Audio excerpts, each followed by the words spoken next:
시청자 여러분 안녕하십니까? 마이텐 뉴스나이트 시작합니다. 김경수 앵커의 휴가로 오늘은 제가 혼자 진행하는 점 양해 부탁드립니다. 6월의 마지막 날인 오늘 전국 곳곳에 소형 태풍급 장맛비가 내린 하루였습니다. 특히 강원 영동 지역에는 오늘 하루만 250mm 안팎의 장맛비가 쏟아지면서 많은 피해가 났는데요. 이 지역에는 내일 아침까지 비가 내린다고 하니까 피해 없도록 주의하시기 바랍니다. 먼저 오늘의 주요 뉴스 영상으로 보고 오시죠.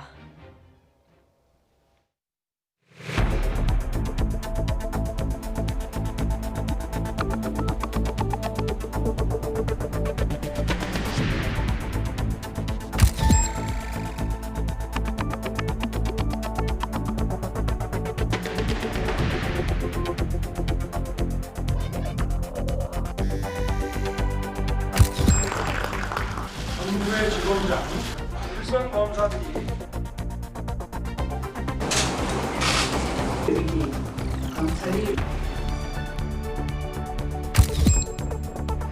여자친구하고 같이 또 차를 타고 왔는 거예요. 술 한잔 먹고 운전했겠죠. 아무 생각 없이.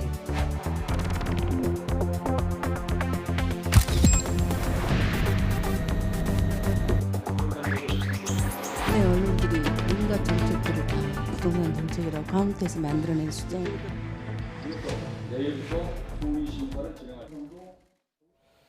네, 전국에 마치 소형 태풍이 지난 듯 요란한 장맛비가 쏟아졌습니다. 특히 영동 지역에는 100여 년 만에 가장 많은 비가 내리는 등 곳곳에 비바람 피해가 속출했습니다. 정혜윤 기자입니다.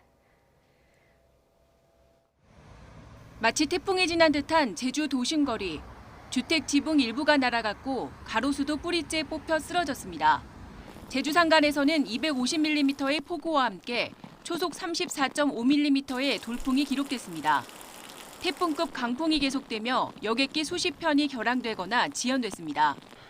비바람은 동쪽으로 이동하며 더 강해졌습니다. 남부에 이어 이번에는 영동 지방에 물폭탄이 쏟아진 겁니다. 영동 지방에는 하루 강우량이 최고 300mm에 육박했습니다. 강릉은 109년 만에, 속초는 52년 만에 6월 기준 최고 기록입니다. 미시령에는 초속 32.3m의 소형 태풍급 강풍이 관측되기도 했습니다. 강력하게 발달한 저기압에 산맥이라는 지형적인 효과가 겹쳐서 비와 바람이 더욱 강해진 겁니다. 동풍이 태백산맥을 타고 오르면서 비구름이 더욱 발달하는 강원 영동을 중심으로는 내일 오전까지 시간당 10에서 20mm의 다소 강한 비가 내리는 곳이 있겠습니다. 특히 내일 오전까지 동해와 남해상에는 최대 7m가 넘는 높은 물결이 일고 동해안에는 파도가 해안도로나 방파제를 넘을 가능성이 있어 주의가 필요합니다. YTN 정혜윤입니다. 국회 상임위원장을 독식한 더불어민주당이 단 이틀 만에 3차 추경안 예비심사를 모두 끝냈습니다. 대부분 심사는 2시간을 넘기지 않았는데 벼락치기 심사에 따른 졸속 우려도 나오고 있습니다. 단독으로 추진하는 민주당이나 이를 아예 방관하는 통합당도 책임에서 자유로울 수 없는 상황입니다. 최하영 기자입니다. 3차 추경안 예비심사가 가장 짧았던 상임위는 운영위원회였습니다. 단 47분 만에 회의를 끝마쳤습니다. 산업통상자원 중소벤처기업위원회는 1시간 20여 분 만에 가장 많은 금액인 2조 2천억 원을 더 늘렸습니다. 그나마 제일 오래 6시간 가까이 정부 추경안을 살핀 데는 기획재정위였지만 회의 내용 대부분을 부대 의견에 담은 채 결국 원안 그대로 가결했습니다. 이 과정에서 장혜영 의원은 졸속 운영이라며 아예 회의장을 박차고 나갔습니다. 제대로 예산이 편성됐는지, 불효불급한 예산은 없는지 소관 상임위에서 단 하루도 살펴보지 않고 오직 통과를 위해서 모인 오늘 회의에 함께할 수 없습니다. 이틀 동안 열린 추경안 예비심사에 걸린 시간은 평균 2시간가량. 16개 상임위 가운데 절반은 원안 그대로 예산안을 확정했고 감액 2곳, 증액 6곳으로 정부 원안보다 3조 원 넘게 몸집을 불렸습니다. 민주당은 코로나19 상황에서 속전속결을 강조하며 이번 주 추경안 처리에 고삐를 당기고 있습니다. 그러면서도 비판을 의식한 듯 벼락치기 심사가 아니란 점도 강조했습니다. 6월 4일 추경안이 제출된 후 한 달 동안 상임위별 각종 간담회와 당정협의를 통해서 추경 심사를 꼼꼼하게 준비해 왔습니다. 이에 통합당은 세금 낭비성 아르바이트 일자리 등 억지로 만들어낸 무대책 추경이라며 심사 기간을 늘리자고 제안했지만 7월 11일까지 시한을 준다면은 저희 당은 예결위에 참여해서 예산의 문제를, 추경의 문제를 본격적으로 검토하고 심의해서 아직 검토된 건 아니라며 2시간여 만에 말을 뒤집었습니다. 집권 여당의 독주와 제1야당의 방조가 맞물린 상황에서 졸속 심사 우려는 자연스럽게 나올 수밖에 없습니다. 역대급 3차 추경은 국회 벼락치기 심사를 거쳐 다음 달 3일 처리될 전망입니다. YTN 최하영입니다. 3차 추경안 심사를 위해 열린 국회 예결위에서는 현 정부의 부동산 대책이 화두에 올랐습니다. 정부가 발표한 부동산 정책이 몇 번째인가를 놓고 설전이 벌어지기도 했는데 김현미 장관은 최종 평가는 아직 이르다는 뜻을 밝혔습니다. 김대근 기자입니다. 3차 추경안 심사를 위한 국회 예산결산특별위원회 전체 회의. 갑자기 정부가 발표한 부동산 정책의 횟수를 두고 무소속 이용우 의원과 김현미 국토교통부 장관 사이에 논쟁이 벌어졌습니다. 22번째 대책을 냈죠. 4번째 냈습니다. 23번째? 4번째 냈습니다. 4번째요? 24번째까지 그냥 4번째 냈습니다. 4번째입니까? 그럼 정부 22번째 부동산 규제 정책 이것 보도 이건 잘못된 거예요? 네, 언론들이 온갖 정책들을 다 부동산 정책이라고 카운트해서 만들어낸 숫자입니다. 효과 없이 정책만 남발해 결국 누더기 대책이 됐다는 여론에 대한 반박으로 읽힙니다. 김현미 장관은 국회를 통과하지 않은 종부세 인상안 등 후속 조치의 결과까지 종합적으로 봐야 한다며 아직은 정책 평가가 이르다는 입장입니다. 잘 가고 있습니까? 작동하고 있다고 봅니다. 작동한다는 게 무슨 뜻이에요? 모든 정책들이 저희들이 발표를 했지만 어떤 것들은 시행된 게 있고 어떤 것들은 아직 시행되지 않는 상태에 있기 때문에요. 같은 회의에 참석한 정세균 국무총리는 시중에 너무 많은 자금이 풀렸고 이 때문에 결국 부동산 정책이 잘 먹히지 않는다고 진단했습니다. 개인들이 가지고 있는 돈이 갈 곳을 찾지 못하다 보니까 이제 부동산 쪽에 몰림으로 해서 정부의 많은 노력들이 제대로 기능하지 못하는 그런 상황도 일부 나타나고 있다고 보고 있어서 여러 차례 권고에도 불구하고 움직이지 않는 다주택자 고위공직자들이 솔선수범해서 정리해야 한다고 지적했습니다. 청와대 비서진들에게 수도권 다주택자들에게는 좀 집을 좀 팔아라 이렇게 얘기했는데 거기에 부응한 분이 거의 없어요. 어떻게 생각하세요? 공직자들이 솔선하는 것이 좋다고 생각합니다. 노무현 정부 청와대 홍보수석을 지낸 친노 핵심인 조기숙 이화여대 교수는 문재인 정부의 부동산 정책에 대한 비판을 이어갔습니다. 문재인 정부가 교육은 포기했어도 부동산만큼은 중간이라도 갔으면 좋겠다는 비판적인 입장을 새로 밝혔습니다.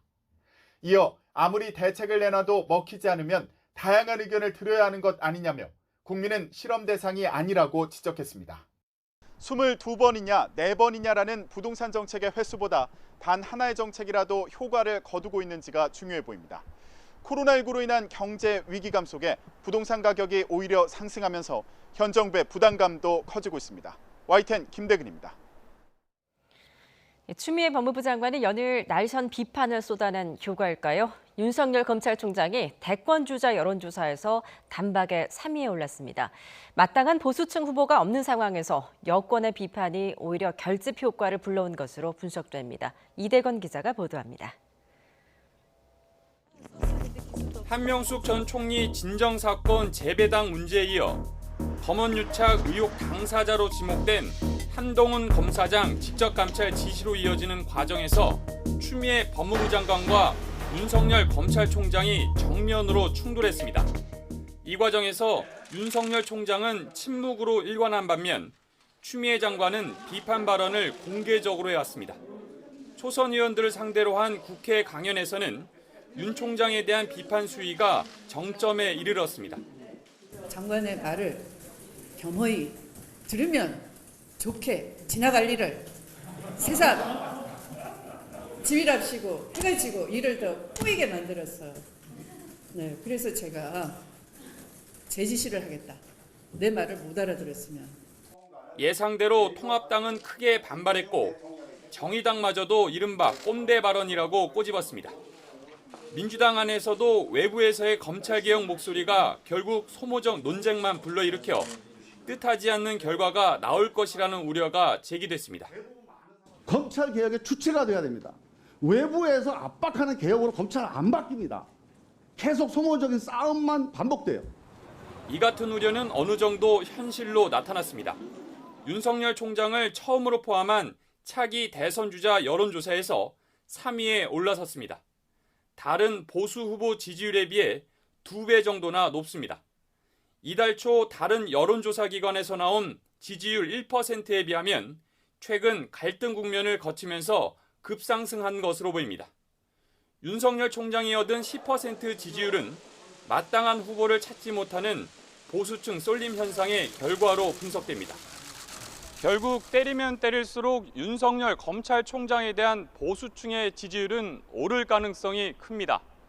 윤석열 체제 중심의 검찰에 대한 개혁의 목소리가 정당하더라도 정치적으로 해석될 여지가 있다는 의미이기도 합니다. YTN 이다운입니다. 이른바 검언유착 의혹 사건을 놓고 대검찰청과 서울중앙지검이 정면으로 충돌했습니다. 서울중앙지검이 윤석열 총장의 소집을 결정한 전문수사자문단을 중단해 줄 것을 요구하고 수사팀에 직무 독립성을 부여해달라고 밝힌 것인데요. 이를 두고 이성윤 서울중앙지검장이 윤석열 검찰총장의 지시에 정면으로 반기를 든 것이라는 해석이 나옵니다. 이종원 기자입니다. 대검찰청과 서울중앙지검의 갈등이 다시 표면화된 건 이른바 검언유착 의혹 사건을 논의하기 위한 전문수사자문단 선정 작업이 도화선이 됐습니다. 대검이 위원을 추천해달라는 공문을 2차례 수사팀에 내려보냈지만 서울중앙지검은 자문단 구성에 대한 구체적인 가이드라인이 없다는 등의 이유로 회신을 거부했습니다. 관련 예규엔 수사팀과 대검 소관부서의 추천을 받아 검찰총장이 자문단을 위촉한다고 규정돼 있지만 결국 대검은 자체적으로 선정한 후보군 중에서 자문단 선정을 마무리했습니다. 그러자 서울중앙지검은 대검에 대한 반발 수위를 한층 더 끌어올렸습니다. 보안 등을 고려할 때 수사 초기 단계에서 자문단이 열리는 것 자체가 부적절하고 자문단 선정 과정도 비정상적이었다며 관련 절차를 중단해달라고 공개적으로 요구한 겁니다. 검찰 고위직에 대한 의혹인 만큼 수사 결과만 총장에게 보고하는 특임검사에 준해 수사의 독립성을 보장해달라고 대검에 건의했다는 사실도 언론에 공개했습니다. 그러자 대검 역시 기본마저 저버린 주장이란 강도 높은 비판으로 응수하며 혐의 입증에 자신이 있다면 자문단에 참여해 합리적 의견을 개진하라고 맞받았습니다. 채널A 기자에 대한 구속영장 청구와 한동훈 검사장 소환 등을 놓고 파열음을 냈던 양측의 갈등이 자문단 소집 과정에서 최고조에 이른 것으로 향후 자문단 심의가 제대로 진행될지도 불투명합니다. 자문단 회의에는 수사팀이 의견서를 제출하고 직접 의견을 개진하거나 서류 열람에도 협조해야 하는데 수사팀이 보이콧 방침으로 일관할 경우 파행이 불가피하기 때문입니다. 현재로선 대검이 한 발 물러서며 자문단 소집 절차를 중단할 가능성도 크지 않아 사실상 정면 충돌이 불가피한 상황입니다. 윤석열 총장이 결정한 자문단 소집 절차를 중단하고 사실상 수사 지휘도 하지 말아달라는 게 서울중앙지검의 요구여서 후폭풍이 만만치 않을 전망입니다. YTN 이종원입니다. 조국 전 법무부 장관의 친인척이자 사모펀드 의혹의 핵심 인물인 오촌 조카 조범동 씨가 1심에서 징역 4년의 실형을 선고받았습니다. 재판부는 혐의 상당 부분을 유죄로 판단했지만 정경심 교수와의 범행 공모 관계에는 대부분 인정하지 않았습니다. 이경국 기자입니다. 사모펀드 의혹 관련 핵심 인물로 검찰 수사 초기 해외로 도피했던 조국 전 법무부 장관의 오촌 조카 조범동 씨. 귀국 후 구속 상태로 재판에 넘겨진 조 씨는 1심 재판에서 징역 4년과 벌금 5천만 원을 선고받았습니다. 재판부는 조 씨가 사모펀드 운용사 코링크 PE의 의사 결정권자였다고 판단했습니다. 이어 무자본 인수합병 등으로 자금을 횡령 배임했다며 기소된 금액 89억 원 가운데 72억 원을 유죄로 인정했습니다. 일반인으로선 생각하기 어려운 탈법적이고 부정한 방법을 썼다고 질타하기도 했습니다. 하지만 정경심 교수와의 공모 관계는 대부분 인정되지 않았습니다. 검찰은 정 교수가 투자한 10억 원에 대한 수익을 챙겨주기 위해 조 씨가 허위 컨설팅 계약을 꾸며 1억 5천여만 원을 횡령했다고 봤지만 재판부는 정 교수가 건넨 돈의 성격이 투자가 아닌 대여라고 판단하고 정 교수가 이자를 받는 데에 문제의식도 없었을 것이라고 봤습니다. 조 씨가 정 교수 측에서 받은 14억 원을 펀드에 출자하며 약정 금액을 부풀린 혐의는 무죄로 판단해 아예 공모관계를 따지지 않았습니다. 다만 조 전 장관 수사가 본격화하던 시기 관련 자료를 없애거나 숨긴 혐의에 대해서는 정 교수와 범행을 공모했다고 판단했습니다. 재판부는 다만 권력형 범죄라고 볼 만한 근거가 충분히 확인되지 못했다며 공범인 정 교수가 형사적인 죄책을 지는지는 본인 재판에서 더 많은 주장과 입증을 통해 밝혀질 것이라고 설명했습니다. 사모펀드 의혹 핵심 인물인 조 전 장관 오촌 조카 재판에서는 정경심 교수와의 공모관계가 상당 부분 인정되지 않는다는 판단이 나온 가운데 향후 정 교수 본인 재판에 어떤 영향을 줄지 주목됩니다. YTN 이강국입니다. 올림픽대로에서 무려 10km 넘게 지그재그로 고개 운전을 하면서 트럭과 경계석까지 들이받은 20대가 경찰에 붙잡혔습니다. 오가는 차량도 많은 출근 시간이어서 위험천만한 상황이었는데요. YTN 취재 결과 운전자는 술에 잔뜩 취한 상태였습니다. 김지환 기자가 당시의 영상을 입수했습니다. 오전 9시를 조금 넘긴 출근 시간. 비틀거리며 올림픽대로를 달리는 차가 보입니다. 갑자기 옆 차로로 넘어가더니 1톤 트럭과 부딪힙니다. 당황한 트럭 운전자가 비상등을 켜고 멈춰서는데 그대로 달아납니다. 이를 목격한 주변 차들이 사고 낸 차를 뒤쫓기 시작하면서 더욱 아찔한 상황이 연출됩니다. 위태롭게 지그재그로 달리다 갑자기 차선을 바꿔 도로 경계석을 들이받고 맞은편에서 차량이 다가오는데도 신호까지 무시한 채 좌회전합니다. 위험천만한 주행은 20여 분 동안 10km 넘게 이어졌고 차는 수산시장 지하 주차장으로 들어간 뒤 멈춰섰습니다. 주차장에 놓쳐서 이제 경찰분한테 여기 주차장 안에 있는데 어디로 가는지 모르겠다 이렇게 하는 와중에 이제 지하 2층에 약간 주차를 해놓고 그냥 시동 끄고 그냥 거기서 앉아 계시더라고요. 차에 타고 있던 건 20대 남녀. 신고를 받고 출동한 경찰이 다가가자 운전자는 별다른 저항 없이 내려 음주 측정을 받았습니다. 혈중 알코올 농도는 면허 취소 수치였습니다. 여자친구하고 같이 차를 타고 왔는 거를 술 한잔 먹고 운전했겠죠. 아무 생각 없이. 경찰은 운전자를 상대로 구체적인 음주운전 경위를 파악하고 있습니다. 함께 타고 있던 여자친구도 음주운전 방조 혐의를 적용해 조사할 방침입니다. 경찰은 경차 앞범퍼가 크게 손상돼 있었다는 목격자의 진술을 토대로 또 다른 사고가 있었는지도 조사하고 있습니다. YTN 김지환입니다. 강원도 원주에서 콜택시를 부른 취객이 승차를 거부하며 택시기사를 폭행하는 일이 벌어졌습니다. 봉변을 당한 70대 택시기사는 병원에서 입원 치료를 받고 있습니다. 이윤재 기자입니다. 운전석에 택시기사가 올라타는 순간 바깥에서 발길이 날아듭니다. 당황한 기사가 쳐다보자 이번엔 주먹을 휘두르는 남성. 지난 25일 강원도 원주에서 콜택시를 부른 60대 승객이 택시기사를 때린 겁니다. 택시가 10분 넘게 기다렸지만 뒤늦게 나온 승객이 승차를 거부하면서 말다툼이 시작돼 끝내 폭행으로 번졌습니다. 한 10분 이상을 기다리셨나 봐요. 근데 나오시더니 승객분이 안 가겠다. 그냥 가시라 이런 식으로 욕을 막 하고 그러면서 왜 욕을 하시냐고 그랬더니 내가 안 갈 수도 있지. 20-30분 정도 이어진 폭행은 경찰이 출동하고 나서야 끝났습니다. 택시기사는 치아와 목, 어깨 등을 다쳐 전치 2주 진단을 받고 병원 치료를 받고 있습니다. 어깨나 이쪽 목 쪽에도 좀 당해서 정형외과 쪽에서도 아마 지금 2주 진단이 나와서 이제는 좀 운행하기가 너무 이제는 힘들다고 지금 말씀하실 정도로 지금 굉장히 좀 정신적으로 지금 많이 힘들어하시는. 택시기사를 때린 승객은 술에 취한 상태로 폭행 이유는 아직 드러나지 않았습니다. 피해자는 현재 병원 치료 중에 있는데 이번 주에 조사 예정이고 그 현장 CCTV를 현재 확보한 상태로 피의자에 대해서는 그 다음 주 소환하여 엄정하게 수사할 예정입니다. 앞서 지난 7일 강원도 춘천에서는 만취 상태로 70대 택시기사를 폭행한 30대가 구속되기도 했습니다. 술 취한 승객의 잇따른 폭행 사건에 택시기사 안전이 위협받고 있습니다. YTN 이윤재입니다. 집단 식중독이 발생한 안산의 유치원에서 의심 증상 환자는 117명까지 늘어났고 또 투석 치료까지 받는 아이들은 4명에 이르는데요. 원인은 여전히 오리무중인 가운데 경찰은 이르면 이번 주에 원장을 소환 조사한다는 계획입니다. 보도에 김다연 기자입니다. 첫 식중독 의심 증상이 나타난 지 3주 가까이 지났지만 원인 규명은 여전히 답보 상태입니다. 일단 안산시는 유치원의 초동 대응이 늦은 점을 문제 삼아 과태료 200만 원을 물리기로 했습니다.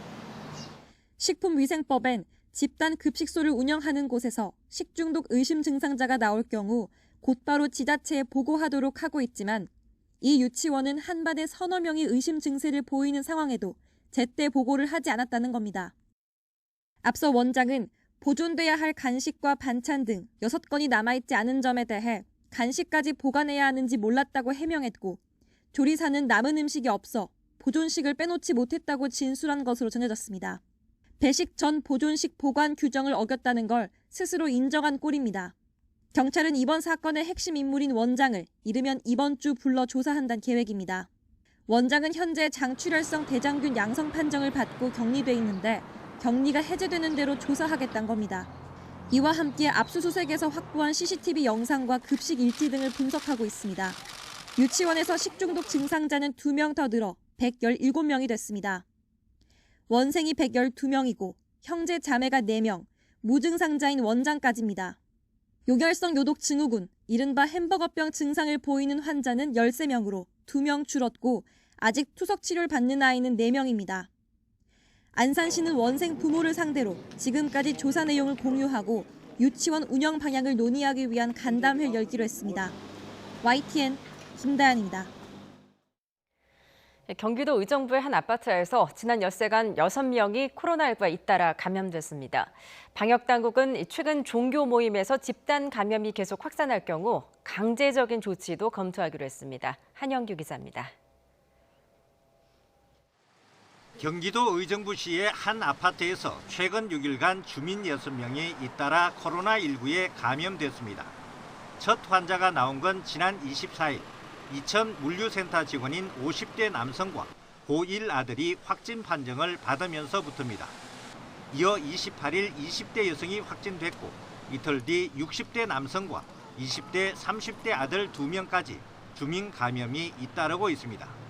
20대 아들은 동두천 중앙성모병원에서 임상병리사로 일해 접촉한 병원 환자와 직원에 대한 전수조사도 진행되고 있습니다.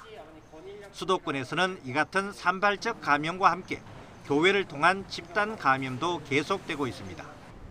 서울 관악구 왕성교회와 경기 안양시 주영광교회의 경우 확진자가 직장과 사회복지시설, 어린이집 등 다양한 경로로 접촉해 2차, 3차 전파를 통한 추가 환자가 늘어나고 있습니다.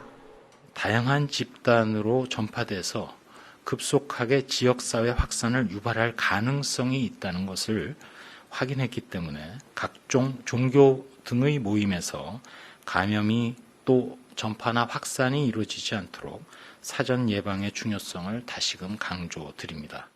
방역당국은 종교시설에서 침방울로 인한 전파가 우려되는 활동과 소모임, 수련회 등을 취소하거나 가능한 비대면으로 전환해달라고 요청했습니다. 종교시설 관련된 감염과 관련해서 계속 발생이 이어진다면 당국으로서는 강제적인 조치까지도 검토할 수밖에 없는 상황임을 엄중히 말씀드리면서 방역당국은 현재 1단계인 거리 두기를 2단계로 높일 상황은 아니지만 신규 환자가 급증하거나 계속 증가할 경우에는 2단계로 강화하는 방안도 고려할 수 있다고 밝혔습니다. YTN 한윤규입니다. 한국 기업들이 다수 진출해 있는 이라크에서 코로나19와 관련한 한국인 사망자가 또 나왔습니다. 중동 지역 코로나19 관련 한인 사망자는 모두 3명으로 늘어나면서 정부가 대응책을 고심하고 있습니다. 보도에 권남기 기자입니다. 지난 27일 이라크 바그다드 외곽 신도시 건설 공사 현장에서 코로나19 의심 증상을 보인 한화건설 협력업체 소장이 숨진 데 이어 앞서 지난 16일엔 이라크 디와니아 지역에서 일하던 한국 건설사 직원도 코로나19로 인해 숨진 것으로 확인됐습니다. 50대 남성인 이 직원은 장티푸스 진단을 받고 현지 병원에서 치료를 받던 중이었습니다. 이라크 보건당국이 사망 후 코로나19 검사를 벌였는데 여기서 양성 판정을 받은 겁니다. 앞서 지난달 4일 아랍에미리트에서 숨진 한국 건설사 파견 직원 1명까지 더하면 중동 지역에서 코로나19로 사망한 한인은 모두 3명으로 늘었습니다. 정부는 급히 대책 마련에 돌입했습니다.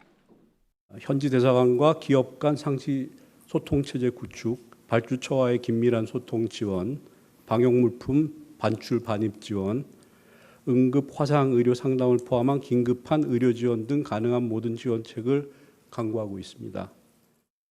외교부는 일단 유가족에게 향후 장례 절차에 필요한 영사 조력을 제공할 계획이지만 코로나19 사망자에 대한 운구 절차가 까다롭고 항공편 확보가 쉽지 않아 어려움을 겪는 것으로 알려졌습니다.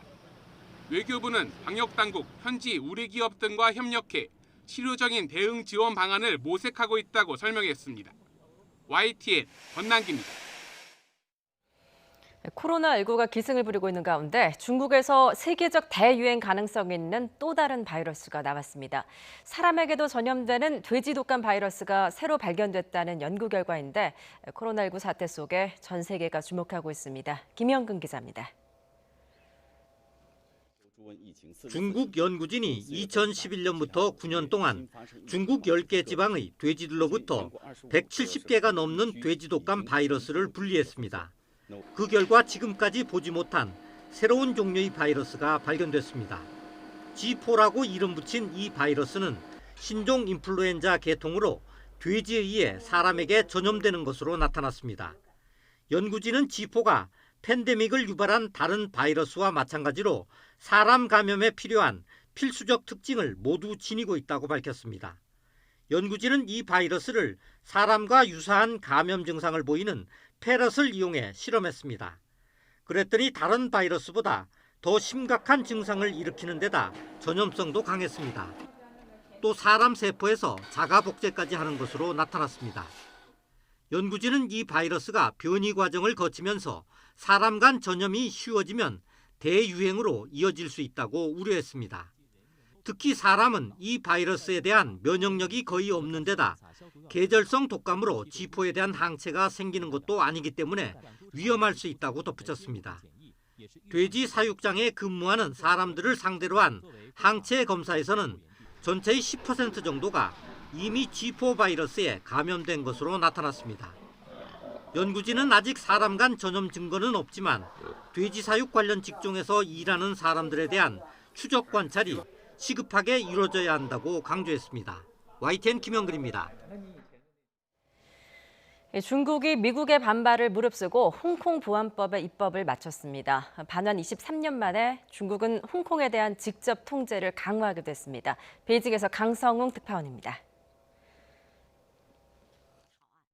중국 전국인민대표대회 즉 전인대 상무위원회가 홍콩 보안법을 만장일치로 통과시켰습니다.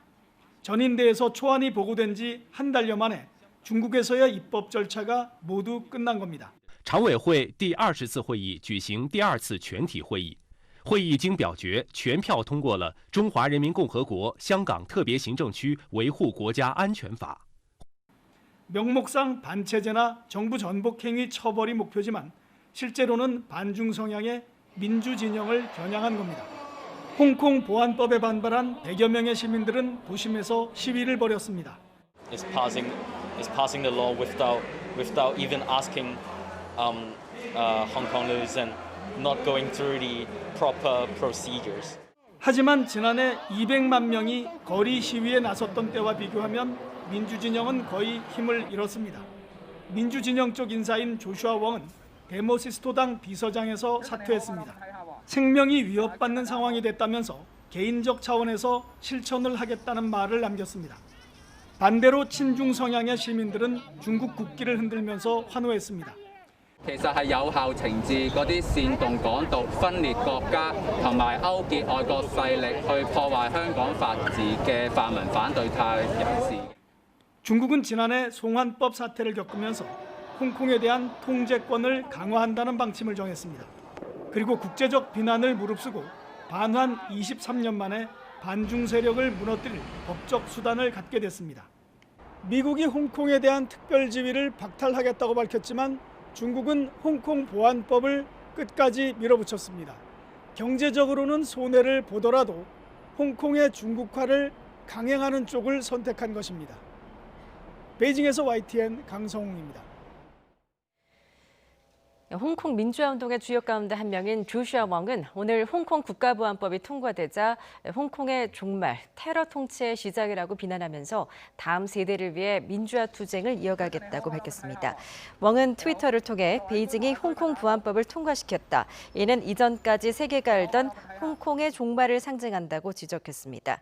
왕은 이어 권력의 전횡과 잘못된 법으로 홍콩은 비밀 경찰 국가가 될 것이며 홍콩 시위대는 이제 중국 법정으로 송환돼 종신형을 선고받을 가능성이 높아졌다고 우려했습니다. 하지만 이 중국의 직접 독재 통치 아래서도 홍콩인들은 다음 세대를 위한 자유와 민주주의를 위해 계속해서 싸워나갈 것이라고 강조했습니다.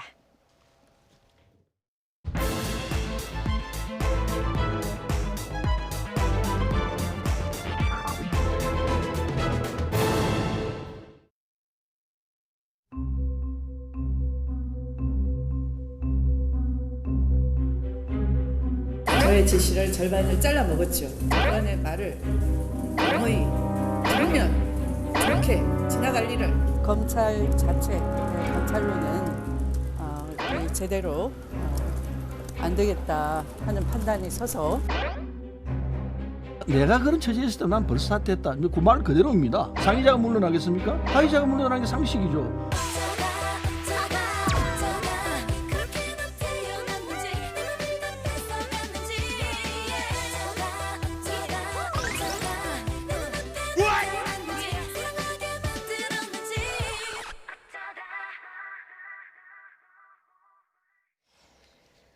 네, 윤석열 검찰총장이 차기 대선 주자 선호도 조사에서 조사 대상에 포함되자마자 10%대 지지율로 야권 주자 1위를 기록했습니다. 이를 바라보는 여야의 속내도 복잡할 것 같은데요. 나이트 포커스 오늘은 최영일 시사평론가, 이종훈 시사평론가와 함께하겠습니다. 안녕하세요. 안녕하세요. 안녕하세요. 예, 오늘 오마이뉴스가 리얼미터에 의뢰한 여론조사 결과인데요. 대권 주자 조사에서 윤석열 검찰총장이 이낙연 의원 그리고 이재명 지사에 이어서 3위를 기록했습니다. 네네. 어떻게 보십니까? 놀랐죠. 예. 놀라운 일입니다. 그리고 굉장히 좀 뜬금없는 일이기도 합니다. 사실 윤석열 검찰총장은 자신을 대권 주자로 좀 언급하지 말아달라. 일전엔 누가 유사한 사례가 있었냐면요. 유시민 노무현 재단 이사장이 대권 주자에 자꾸 오르는데 당시에 여권은 대권 주자 풍년이었어요. 그래서 좀 나는 부담스럽다, 빼달라 이런 요청을 또 여론조사 기관에 한 바가 있었죠. 윤석열 총장 본인도 저는 굉장히 당혹스러울 거라고 생각합니다. 예. 왜냐하면 본인은 검찰이라는 조직의 공권력이죠. 총 이 지휘자로서 감독의 역할을 하고 있는데 어찌 보면 왜 이 정치적인 영역에서 자신의 이름이 거론되는가? 그리고 이제 본인 스스로도 대권 주자, 대권 야육이 있을 것인가? 사실 우리가 떠올려 보면 최근 말고요, 이 전임 정부 때부터 윤석열 총장의 굉장히 유명한 어록이 하나 있죠. 나는 사람에 충성하지 않는다. 조직에 충성할 뿐이다. 예. 그리고 이제 이번 정부 들어와서도 문재인 정부에 대한 충심을 밝힌 바가 있습니다. 바로 지난해 검찰총장으로 임명되고 얼마 안 돼서예요.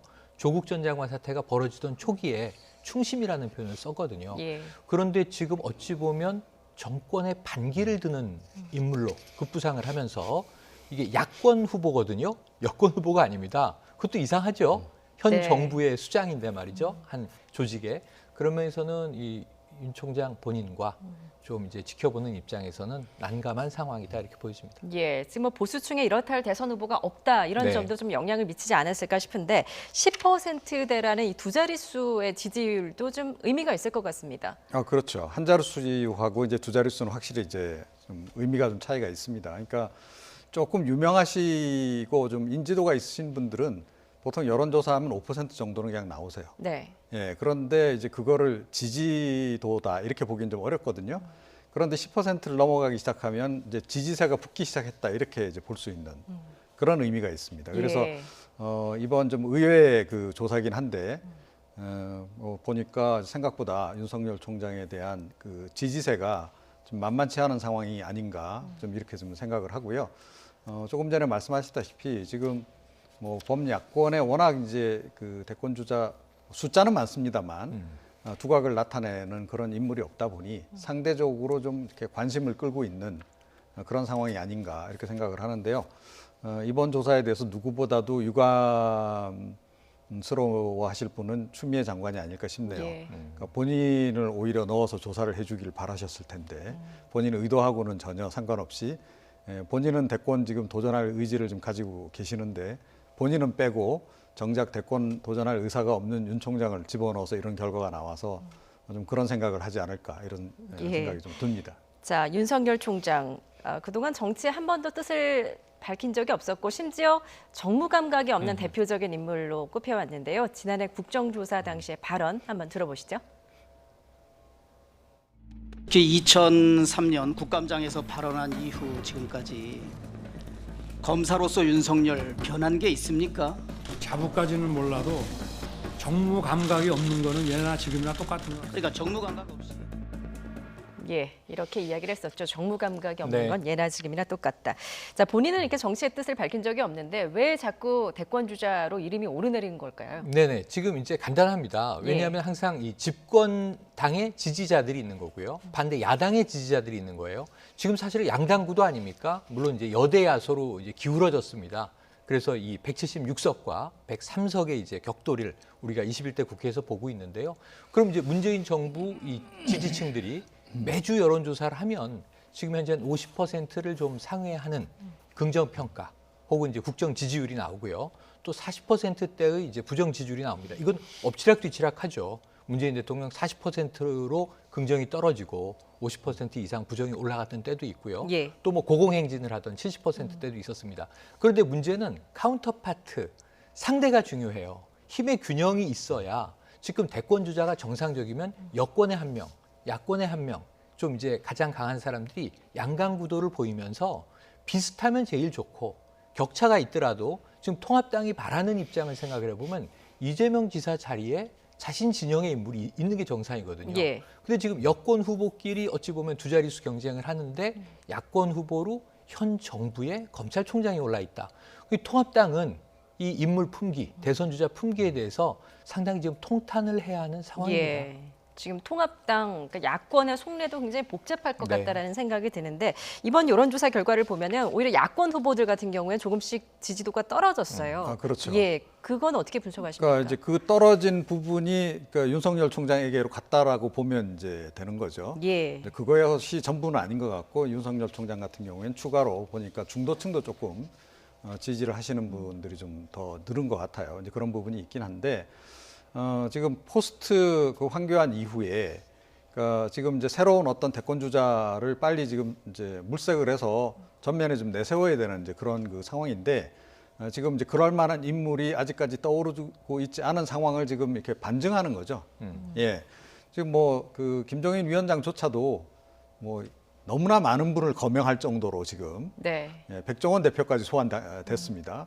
자, 그런 식으로 지금 이 사람이 좋을까 저 사람이 좋을까 지금 이제 굉장히 고심하는 그런 것 같고 이거는 김종인 위원장만의 고민이 아니고 보니까 보수 지지층 전체적으로 지금 뭐 마찬가지 또 똑같은 고민을 지금 하고 있는 이제 그런 거죠. 그런 상황에서 지금 상대적으로 이제 윤석열 총장이 이제 관심을 이제 끌고 있는 건 맞는데 그렇다고 해서 윤석열 총장이 그러면 이 보수 지지층들의 최종 어떤 그 대권 주자 후보냐 그건 아닐 것이다 이렇게 생각을 하고요. 예. 어떤 그 좀 돌아가는 과정에서 그러니까 이 사람 저 사람 이렇게 다 진단해 보는 과정에서 지금 일시적인 현상일 거로 일단 좀 보고요. 윤석열 총장이 정무 감각이 없는 것이 대권 주자로서의 전 뭐 결함이라고 생각하지는 않습니다.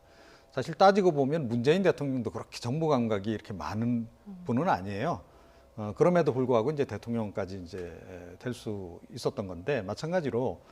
그 부분이 이제 요인은 아니다. 다만 본인의 의지도 물론 중요하겠습니다만 이제 여러 가지 이제 환경적인 부분도 받쳐줘야 되는 거고 그다음에 윤 총장이 지금 보여주고 있는 어떤 강골 기질이랄까 그런 부분에 대해서 굉장히 긍정 평가를 하는 이제 그런 부분들이 많이 작용은 하고 있는데 그것만으로 대통령이 되기는 좀 어려운 거 아니겠습니까? 예. 다른 이제 그 자질도 필요한 것이기 때문에 아직 종합 평가가 내려지기는 좀 이른 단계다. 예. 예, 그렇게 좀 생각을 합니다. 예.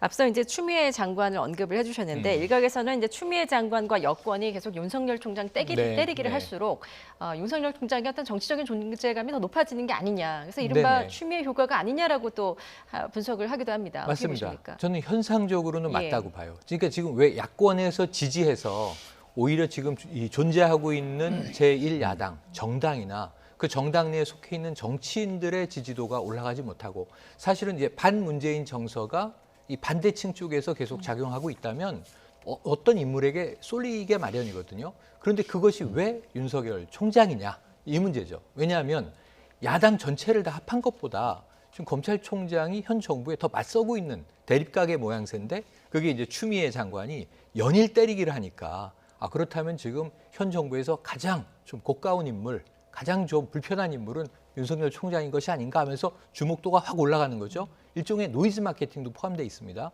그런데 이제 저는 오늘 김남국 의원이 재미있는 해석을 내놨어요. 추미애 장관이 윤석열 총장을 때려서 지지율이 오른 것이 아니라 윤 총장이 항명을 자꾸 하기 때문에 이 순환 효과가 결국은 현 정권에 항명하는 검찰총장에 대해서 야권 지지층의 표심이 모이는 것이다 라는 해석인데 예. 맞아요. 하나의 변수를 더 개입한 거죠. 그냥 추미애 장관이 이유 없이 때린 게 아니라 여기서 이야기한 게 달을 가리키는데 왜 달을 보지 않고 자꾸 손가락을 보느냐 이런 해석을 이제 여권에서 다른 인사가 내놨는데 지금 추 장관의 이 어떤 말투 또는 이제 어떤 그 너무 좀 과한 이 비판을 어떤 언어적 행위로 한 것 아니냐라는 비판인데 맞아요. 저는 상당히 불편하고 품위가 손상된 언어가 구사됐다고 봐요. 거기에 대해서는 이제 추 장관이 조금 이제 겸허하게 받아들일 부분, 예. 비판의 올바름이 있는데 문제는 뭐냐면 비판의 논점이 뭐냐, 본질도 한번 같이 생각을 해보자고요. 그건 뭐냐면 지금 아주 중요한 얘기를 SNS로 추 장관인데 이런 얘기를 합니다. 지금까지는 이게 법무부에 독립된 외청이 검찰청인데 역으로 검찰부의 외청인 법무청이었다. 사실 그렇거든요. 법무부 장관이 검찰총장한테 힘을 별로 쓴 적이 없어요. 물론 역대 장관들이 이런 수모를 겪은 적이 없다는 언급도 본인이 하긴 했지만 사실은 검찰총장의 힘이 더 세다고 늘 느껴왔거든요. 예. 법무부는 정부 예산 타서 검찰에 전해주는 하나의 일개 부처로 전락했던 겁니다. 그래서 이제는 법무부 외청 검찰청으로 자리매김을 바로 하는 거죠. 사실 법무부 장관이 검찰총장의 상급자입니다.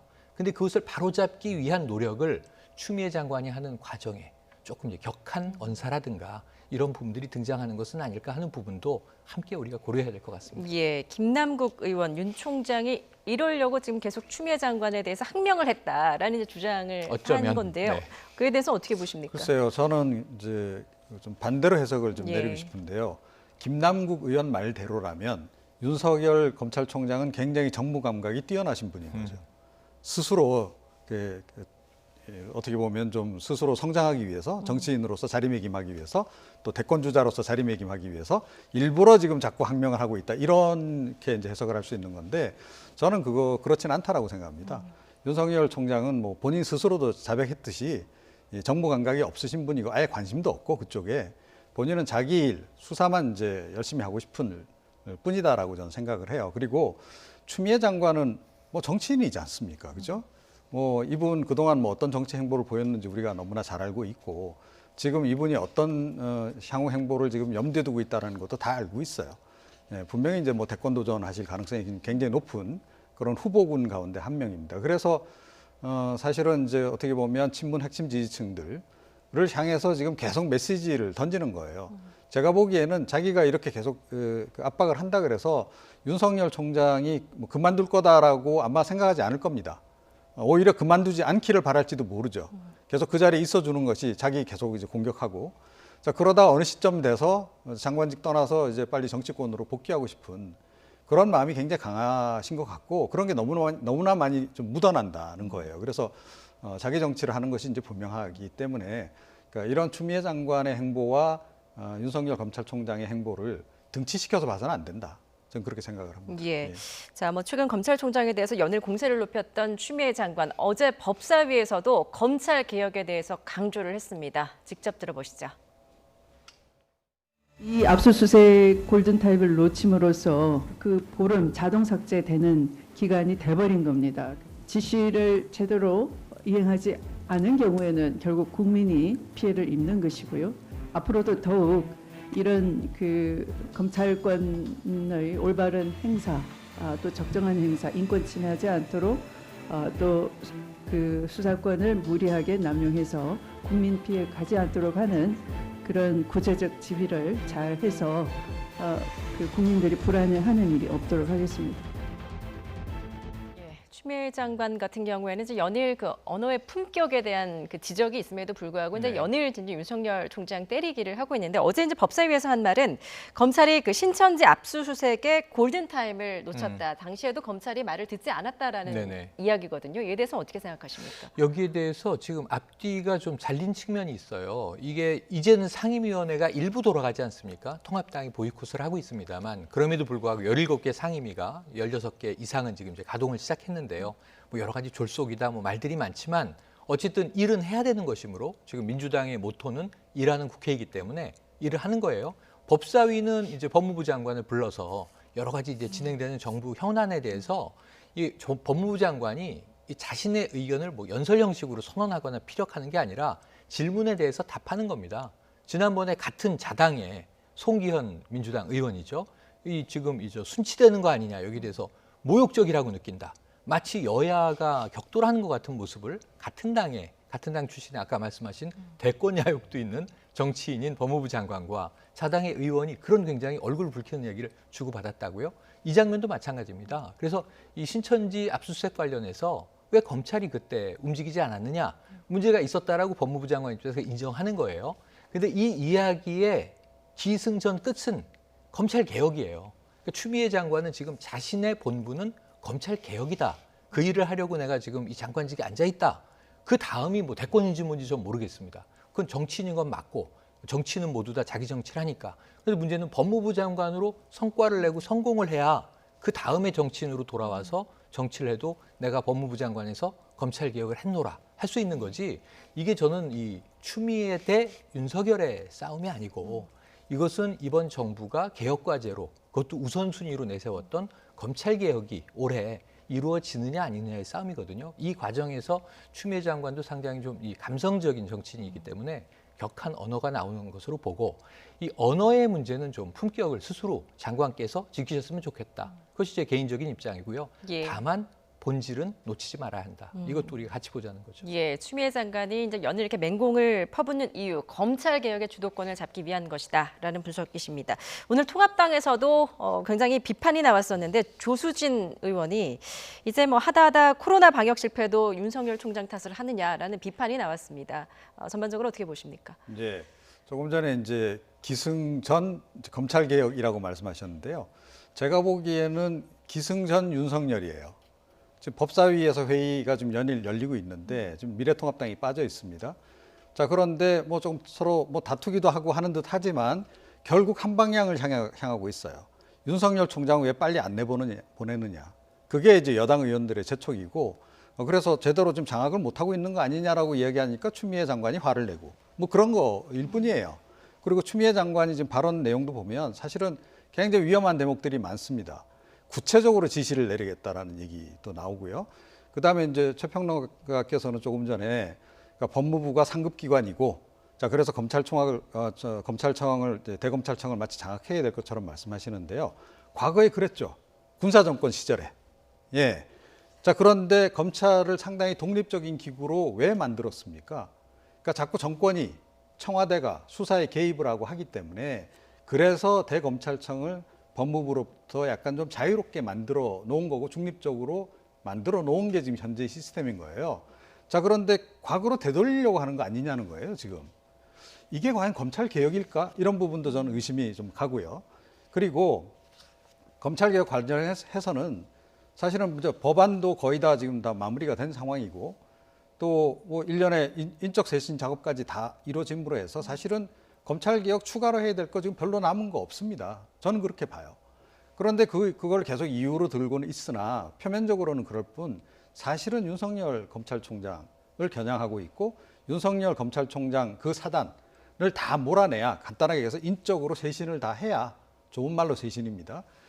해야 이제 이게 다 끝나는 거다. 이렇게 지금 생각을 하는 것 같다. 그런데 과연 윤석열 사단을 다 내보내는 것으로 해서 소기의 목적이 과연 달성될까?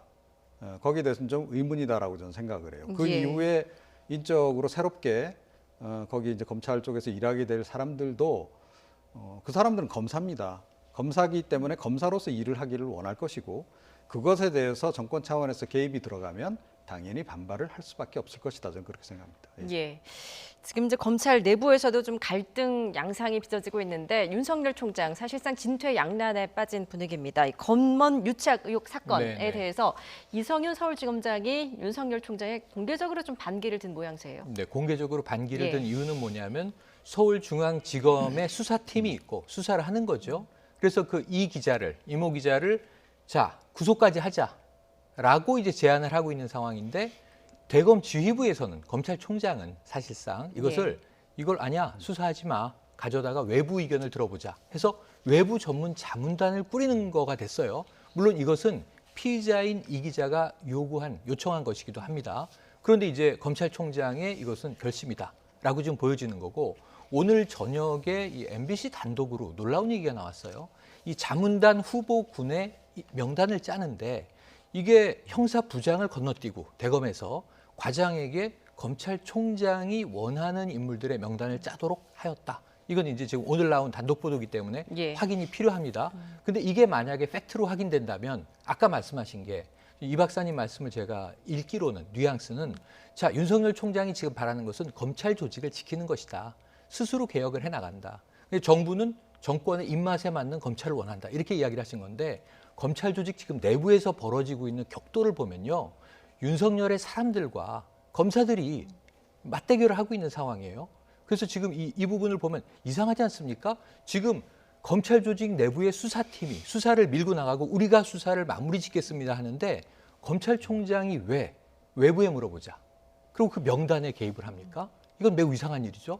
검찰총장이 전 해서는 안 될 일이라고 보는 게, 검언 유착의 한 피의자는 최측근으로 알려진 한동훈 검사장이에요. 지금은 이제 이 법무연수원의 이 연구위원이 돼 있죠. 예. 일시적으로 발령이 바뀌었는데, 이 상황에서 한동훈 전 검사장을 지키기 위해서 이 총장이 너무 나서는 모습들이 과도하게 보여지는 거예요. 그럴 필요가 없죠. 왜냐하면 내 최측근이 개입돼 있으니까 나는 보고도 받지 않고 이 수사는 지휘하지 않겠어라고 했는데 왜 지금 와서 개입을 하는 모양새가 자꾸 드러나는 것이냐.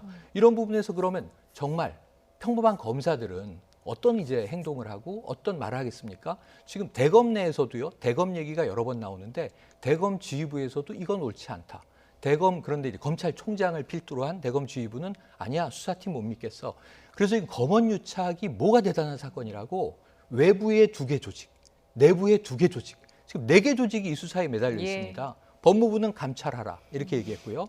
그리고 이제 피해자인 이철 밸류 인베스트먼트 대표는 나 이 검찰 수사 못 믿겠으니까 이거 이재용 삼성 부회장처럼 수사심의위원회에서 검토해 주시오 그랬고, 이 기자 피의자는 이거를 외부 자문단에서 검토해 주시오 그랬고, 수사팀은 우리가 하겠습니다.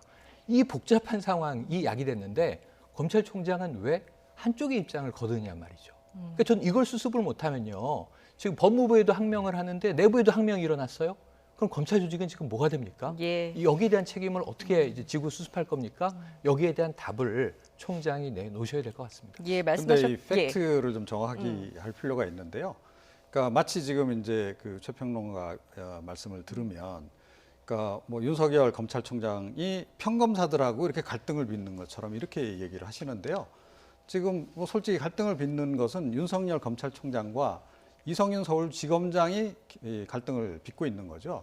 그리고 윤석열 서울지검장은 이제 차기 검찰총장 후보로 지금 벌써 인구에 회자되고 있습니다. 자, 그래서 윤석열 총장 내보내는데 굉장히 앞장서 있는 인물이기도 하고, 또 문재인 대통령하고 또 경희대 또 동문이기도 하고 해서 임명 당시부터 논란이 있었던 그런 인물이에요. 자, 그래서 내부에서도 사실은 이 이성윤 서울지검장을 중심으로 해서 윤석열 검찰총장을 비롯해서 윤석열 사단을 정리하는 작업을 이쪽에서 좀 주도를 하고 있는 그런 지금 양상이란 말이에요. 자, 그런 부분을 이야기를 해 주셔야 되지, 평검사하고 마치 윤석열 검찰총장이 뭐 갈등을 빚어서 뭐 혼자서 고립돼 있는 것 듯이 그렇게 말씀하시면 안 된다. 그러니까 윤 총장 입장에서는 이성윤 서울중앙지검장이 뭐 청와대하고 상당히 가깝고 그런 관계가 있기 때문에 또 보니까 추미애 장관의 또 후원도 받고 있는 것 같고, 자, 그런 상태에서 자기가 보기에는 지금 제대로 수사하고 있는 이 수사팀에 자꾸 개입을 하려고 든다. 수사를 제대로 정상적으로 못하게 한다라고 판단을 내리고 있는 겁니다. 그래서 자꾸 이성윤 서울중앙지검장하고 갈등을 빚는 거죠. 물론 갈등을 안 빚고 이렇게 잘 굴러갈 수 있으면 가장 좋은 상황이 되겠으나 지금은 그런 상황은 아닌 것 같고, 제가 보기에는 윤 총장이 그만두기 전까지는 아마 이런 식의 갈등은 계속 이어질 수밖에 없을 것이다. 그런데 어느 쪽이 옳았는가 하는 것은 결국 역사가 판단을 내리겠죠. 네. 예, 뭐 말씀하셨듯이 검언 유착 의혹 사건 이렇게 4곳에서 판단을 받게 됐는데 앞으로 어떤 판단이 나올지도 네. 좀 지켜보도록 하겠습니다. 다음 이슈로 좀 넘어가 보죠. 오늘 추경 심사를 위해서 소집된 국회 예결위에서 현 정부의 부동산 정책을 두고 설전이 벌어졌습니다. 하지만 김현미 장관 아직 종합적으로 판단하기는 이르다라는 입장을 밝혔는데요. 그동안 어떤 대책들이 있었는지 영상 함께 보시죠. 정부는 집을 거주 공간이 아니라 투기 수단으로 전락시키는 일은 용납하지 않겠습니다. 다주택자의 투기 수요를 철저히 차단하겠습니다. 이를 위해 종부세 개편안을 대폭 강화하여 추진하겠습니다. 20% 줄이면은 당연히 대출을 통한 그런 투기 수요를 억제할 수 있다고 저는 생각을 하고, 실수요자가 피해를 입지 않도록 주택시장 과열 요인을 차단하는 조치를 마련하였습니다.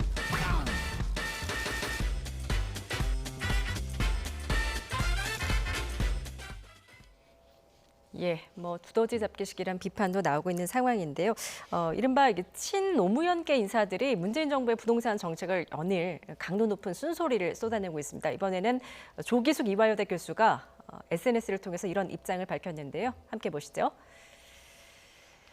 예, 조기숙 이화여대 교수, 국민이 실험 대상도 아니고 대책을 내놔도 먹히지 않으면 다양한 의견을 청취해 정책 변화를 가져오는 게 당연하다. 그러면서 노무현 전 대통령이 정책적으로 성공한 이유는 정치적으로 어려웠기 때문이다. 정치적으로 성공하면 임기에 높은 지지를 받지만 정책적 평가는 임기 후에 내려지므로 정책적으로 실수할 가능성이 있다. 이렇게 쓴소리를 SNS상에 남겼습니다. 지금 지난 27일 이후에 두 번째 비판인데 이런 비판에 대해서 좀 어떻게 바라보십니까? 뭐 일단은 이게 좀 건강하다고 봅니다. 네. 왜냐하면 뭐 친노 인사이기 때문에 친문 정부를 비판해서는 안 된다. 이런 룰은 없는 거죠. 네. 오히려 이제 정말 건강한 자극을 줘야 되고 본인도 그렇게 또 해명을 했어요. 지금 저 SNS의 글은 삭제가 됐다고 보도가 됐는데 또 이 조 교수 본인이 밝히기를 삭제한 게 아니라 자꾸 문제가 되니까 이게 괜히 언론이 또 정부를 비판하는 판을 깔아주게 될까 저어되어 혼자 보기로 돌려놨다. 우선 감춰놨다는 거죠, 글을. 예. 그런데 이미 저 밑에는 댓글이 엄청나게 달리면서 토론이 벌어졌었어요. 그런데 이제 이 조 교수가 직접 이야기하기를 현 정부에 이 문정부가 알아들었으리라고 생각하고 글을 내가 돌려놓은 것이다라고 이야기하면서 내 비판의 이제 어떤 필요성은 다 성취됐다라고 이제 이야기를 합니다. 그래서 저는 비판할 수 있다고 봐요. 근데 저 내용이 굉장히 원론적인 거예요. 정책을 그러니까 언론에서는 지금 22번째 정책까지 나왔다. 근데 오늘 이제 김현미 국토부 장관은 4번이다. 이걸 아주 디테일하게 썰어서 뭐 세면은 20여 개 될지 모르지만 큰 덩어리로는 4개의 정책에 어떤 세부 정책이 딸려 있는 것이다라고 얘기를 하거든요. 예. 그리고 그중엔 시행된 게 있고 시행되지 않은 게 있기 때문에 작동은 하고 있는데 시간이 좀 더 흘러야 결과적으로 볼 수 있다. 조기숙 교수 얘기는 지금 문제는 이렇게 많이 내놓았는데도 집값이 잡혀야 되는데 오른다면 이 정책 실패 인정하고 좀 다른 방향의 정책도 내보는 게 어떠냐. 이거 거의 원론적인 얘기잖아요. 네. 그럼 지금 정부가 그것을 하지 않고 있을까? 혹은 지금까지는 정부 내에서 그냥 이제 일관되게 한쪽으로 외골수로 갔다고 한다면 조금 더 파생되는 정책들을 또 검토하지 않겠는가? 검토하겠죠. 저는 그래서 결국은 성과가 나는 정책을 찾아내는 과정을 가는 지금 중간 징검다리 정도에 있는 것 아닌가 하고 생각을 해봅니다. 예, 오늘 뭐 진중권 전 교수 같은 경우에는 이제 조기숙 교수가 강성 골수 친노다 이렇게 하면서 굉장히 이 조기숙 교수마저 비판할 정도면 굉장히 사안이 심각한 거 아니냐라는 지적을 하기도 했습니다. 네. 심각하게 받아들일 예. 필요가 있죠. 특히 부동산 그 정책 관련해서는 워낙 지금 뭐 청년층들도 많이 좌절하고 있기도 하고 또 집값이 실제로 많이 올랐잖아요. 예. 대책을 그만큼 쏟아냈고 제가 보기에는 정부가 쓸 수 있는 모든 부동산 대책은 지금 다 내놓은 것 같아요. 자, 그런데 지금 이게 안 잡히고 있단 말이에요. 이건 뭘 의미하겠습니까? 그러니까 진짜 중요한 핵심 원인을 지금 못 찾아내거나 알고 있지만 어떻게 할 도리가 없어서 지금 손을 못 쓰고 있는 상황이거나 그 두 가지 가운데 저는 하나다라고 보거든요. 부동산 대책과 관련해서는 제가 이 스튜디오에서도요. 한 2년 전부터 계속 그 똑같은 얘기를 몇 차례 한 적이 있어요. 예. 시중에 부동자금이 많은 게 문제다. 이거를 뭐 공급 문제로 풀려고 한다든지 이런 식으로 대출 규제로 푼다든지 이런 식으로 해서는 해결이 안 될 거다라고 제가 이미 이야기를 했습니다. 저 부동산 전문가 아님에도 불구하고. 자, 그런데 이제 와서 보니까 이제 정세균 총리가 그 얘기를 하시더라고요. 시중에 부동자금이 너무 많아서 이게 관리가 잘 안 돼서 그런 것 같다라고 지금 인식을 하시는 것 같은데 그러면 그 부분으로 정확하게 들어가서 정확하게 처방을 내놓으면 되는 거죠. 부동산 대책 그거 자체만으로 지금 바라보고 있기 때문에 해결이 안 되는 겁니다. 전체 거시경제 큰 틀에서 지금 봐야 되는 그런 상황인 거고요. 근데 최근에도 사실은 부동산을 또 자극할 수밖에 없는 대책을 또 엊그저께 내놨잖아요. 예, 주식, 양도소득세 지금 물리겠다라고 지금 이야기를 했습니다. 예. 자, 시중에 부동자금이 가능한 한 증시라든가 또 채권시장이라든가 이런 데 가서 산업 쪽으로 흘러가서 그게 재생산이 되고 일자리 창출로 연결이 되고 이렇게 되는 게 마땅한 거죠. 이 자금들이 부동산에 와가지고 이 거품 일으키는 데 쓰여지면 건전하지 않은 거 누구나 다 아는 거 아닙니까? 자, 그런데 또 이 모든 개미들에게 지금 이제 세금을 물리겠다라고 얘기를 했으니 자, 이제 증시에 들어갔던 자금들이 도로 또 빠져나와서 또 부동자금화 되면서 이 자금들이 또 어디로 가겠습니까? 그래도 할 만한 건 부동산밖에 없어. 이러면서 부동산으로 또 갈 가능성이 굉장히 높아진 거예요. 자, 이런 것들이 왜 전체적으로 조율이 안 되는지 전 납득이 안 가는 그런 거거든요. 그러니까 정세균 총리께서 이제 조금 이제 그 흐름을 파악을 하신 것 같으니까 이거를 김현미 장관에게만 맡겨놔서는 될 문제가 아니고 전체 거시경제 틀 내에서 빨리 푸는 그런 그 해법을 찾아야 할 것이다.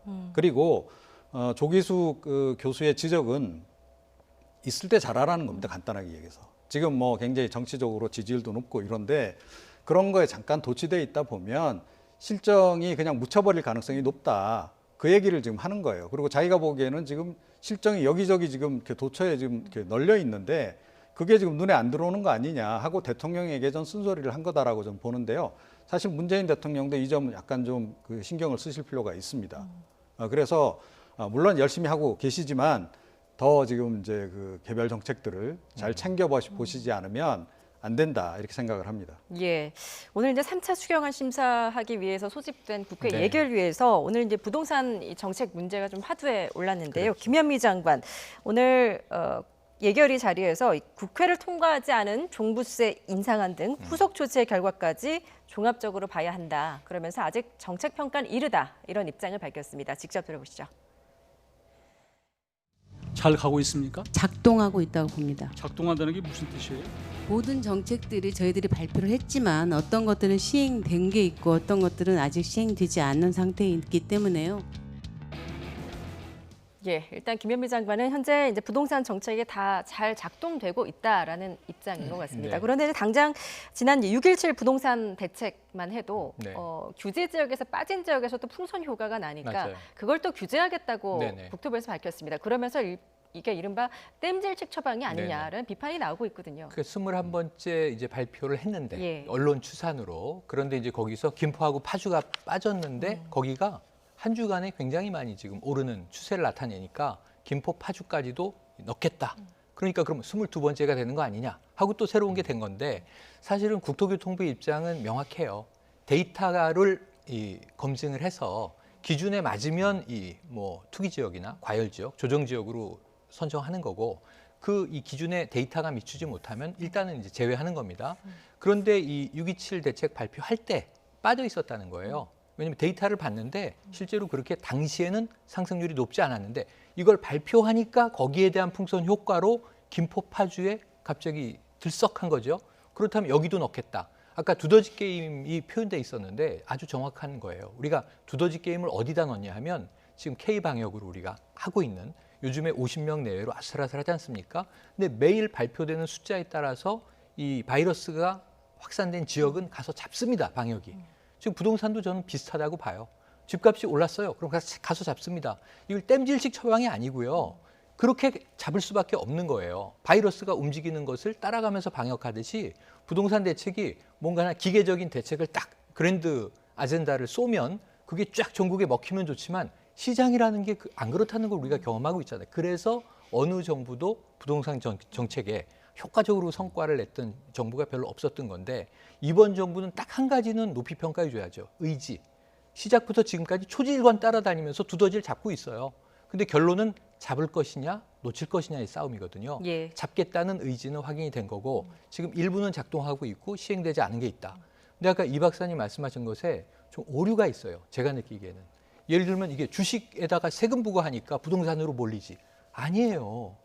이 금융투자 수익 과세는 2023년에 시작이고요.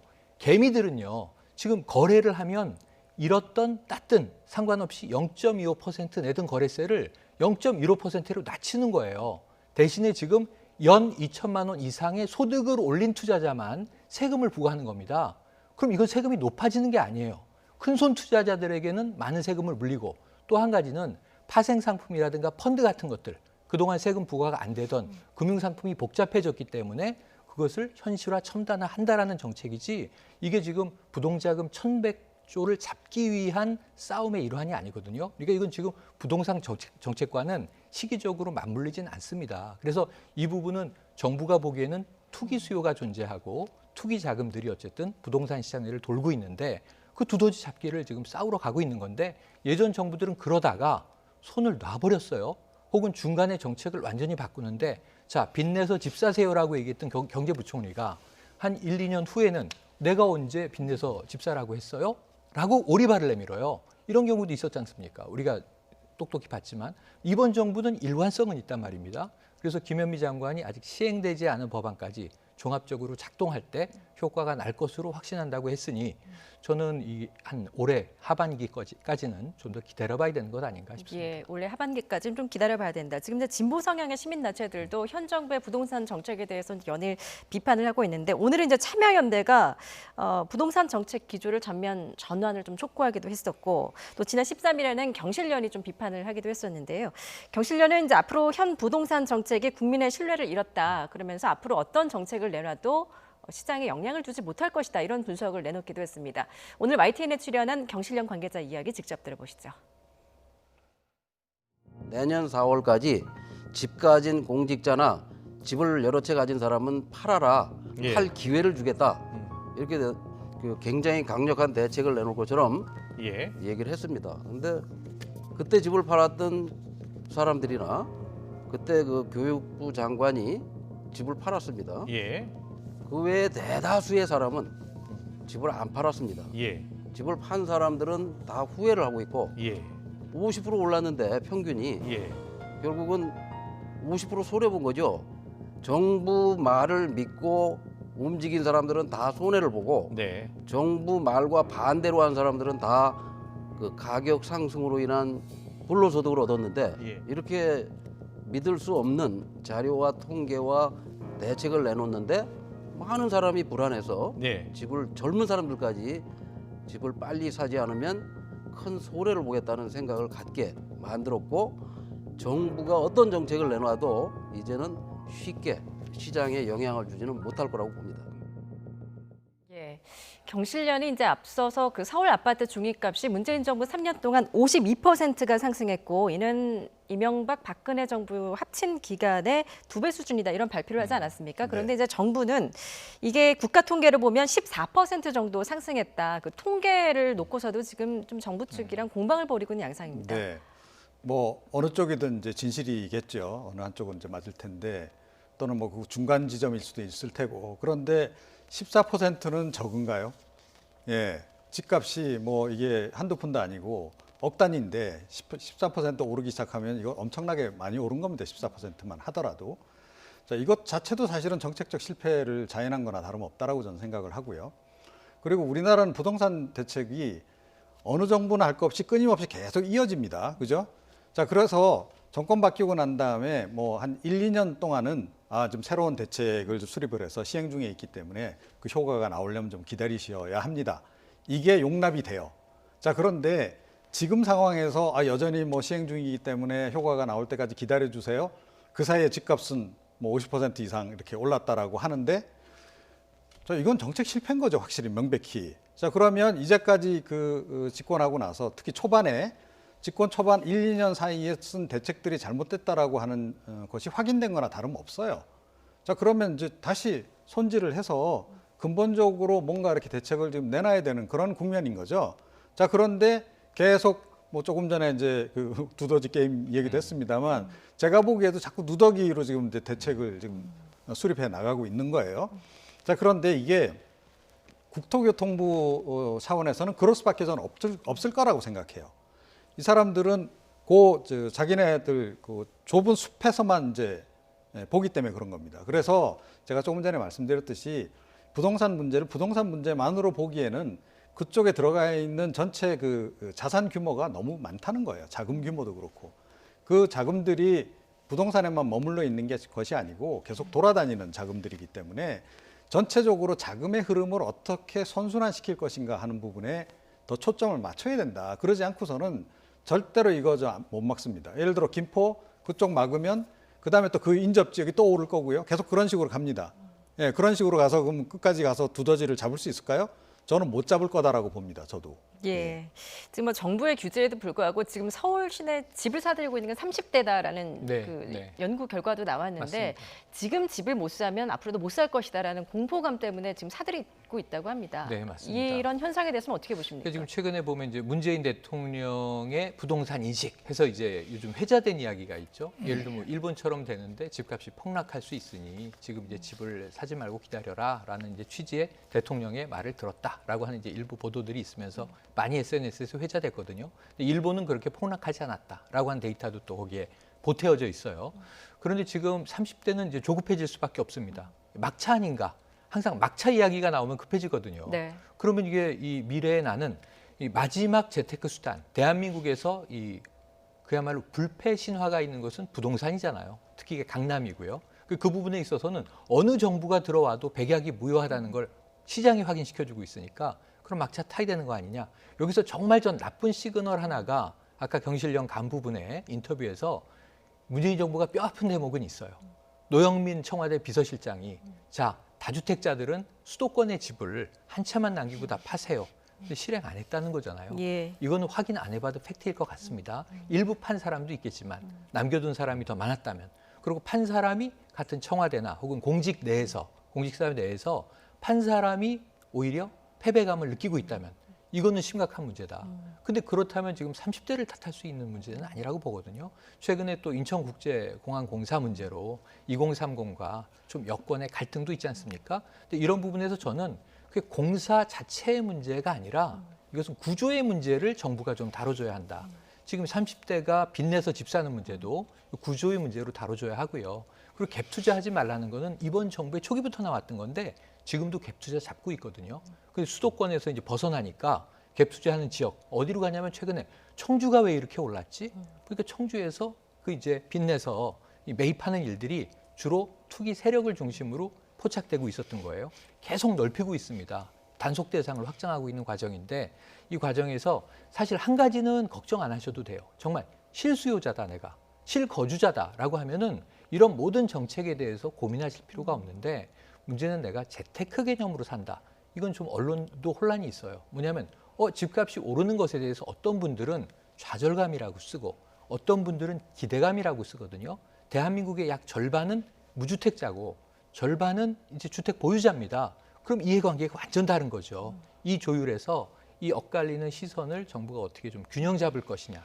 여기에 이제 저는 좀 하나의 그 바탕이 있다고 보는데 이건 정말 쉽지 않은 문제 같습니다. 예, 뭐 청와대 다주택자 참모들이 이제 집을 팔지 않는 것과 관련해서 오늘 정세균 국무총리가 이제 좀 솔선하는 것이 좋다라고 또 한 번 강조를 하기도 했는데 청와대 참모들조차 이렇게 정부의 정책의 기조를 따르지 않는 이유에 대해서 어떻게 분석하십니까? 글쎄요, 저는 근데 이건 좀 달리 봅니다. 그러니까 청와대 공직자들 보고 집을 팔아라 이런 명령을 하는 것 자체가 저는 좀 이게 어불성설이다라고 생각을 해요. 개인 재산 아닙니까? 개인 재산의 처분은 개인이 알아서 하는 게 우리 자유민주주의 시장 경제의 기본 원리인데 이런 것은 그야말로 보여주기에 불과하다라고 저는 생각해요. 청와대 참모진들이 뭐 집 두 채 가진 사람들이 집 한 채 판다 그래서 부동산 시장 안정에 얼마나 도움이 되겠습니까? 하나도 도움이 안 돼요, 사실은. 그죠? 그러면 좀 더 근본적인 문제에 들어가서 그걸 해결할 생각을 해야 되는 그런 거고요. 그다음에 최근에 집을 그 30대들 중심으로 해서 이렇게 살려고 하는 그런 것은 그러니까 물가 상승도 지금 상당히 지금 요인을 미치고 있는 겁니다. 최근에 뭐 정부에서도 돈을 많이 풀고 있지만 인플레이션이 지금 엄청나게 지금 이제 유발이 될 거예요. 자, 그 생각을 하는 거예요. 돈이 값어치가 없어진다. 이거 우리나라뿐만 아니고 전 세계 정부가 지금 돈을 막 풀고 있는데 인플레이션이 되면 지금 저 집값이 굉장히 비싸 보일지 모르지만 저 결국은 지금이라도 사는 게 오히려 더 싼 거다라고 하는 인식도 작용하는 거예요. 자, 결국 저는 기본적으로 계속 좀 말씀드리는 게 뭐냐면 이건 자금의 문제로 일단 봐야 된다라는 거예요. 그래서 그런 차원에서 접근을 지금 해야 되는 이제 그런 게 맞는 거고 저는 청와대에 뭐 이렇게 참모들 지시 내렸는데 지시 안 따렸다 이런 건 굉장히 지엽적인 문제에 불과하다. 예, 그리고 오히려 이런 건 그야말로 좀 이런 건 앞으로 좀 안 했으면 좋겠다. 오히려 그렇게 생각합니다. 예, 뭐 현 정부의 부동산 정책과 관련한 토론을 하자면 뭐 1시간도 더 할 수 있을 것 같은데요. 네. 저희가 오늘 두 분 말씀 여기까지 듣도록 하겠습니다. 네. 최영을 시사평론가, 이종훈 시사평론가였습니다. 잘 들었습니다.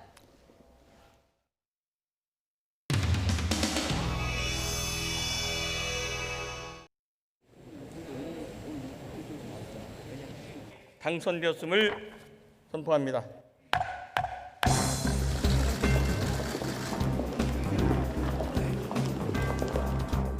국회가 없어지고 일당 독재가 선언된 날로 역사에 기록될 것입니다.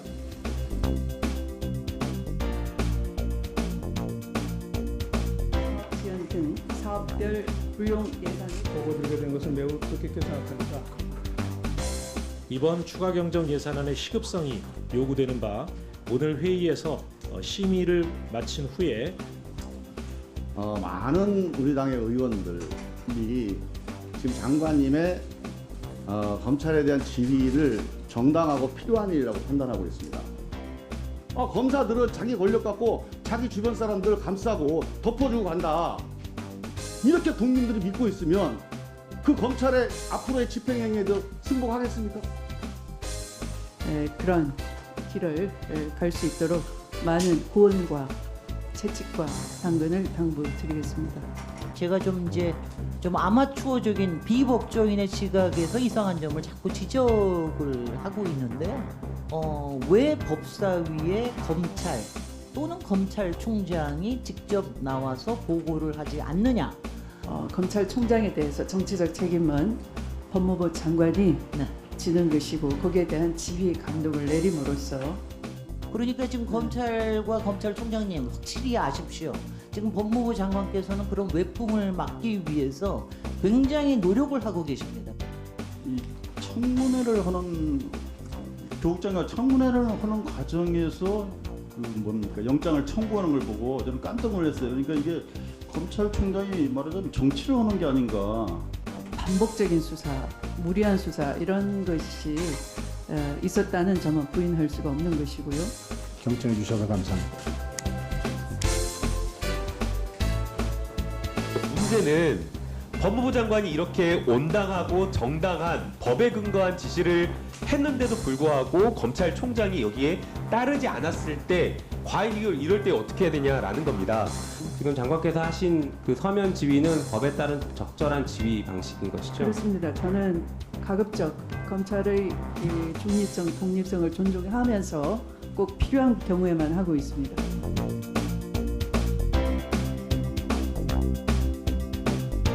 민생을 볼모로 잡고 있고 또 상임위원도 제출하지 않아서 오늘 벌써 4번째 상임위를 여는데도 불구하고 이렇게 화형으로 열게 돼서 몹시 유감이고 하루빨리 들어와서 국난 극복을 위해서 힘을 모아주셨으면 좋겠습니다. 장관님, 이렇게 법사위원장을 둘러싸고 이렇게 논쟁을 벌이는 이유가 뭡니까? 그렇죠? 모르겠습니다. 잘 모르겠습니까? 말하자면 이게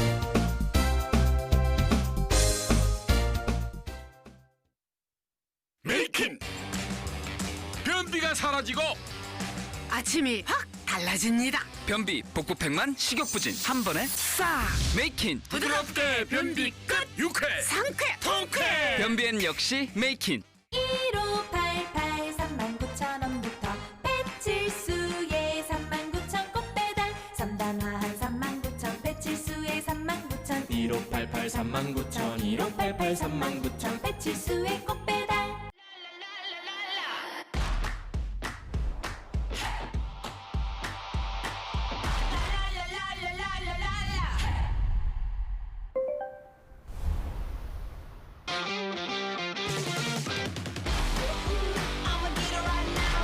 바람은 없는데 완전 시원하네 에어컨은 할 수 없다. 무풍만이 할 수 있다. 삼성 무풍 에어컨.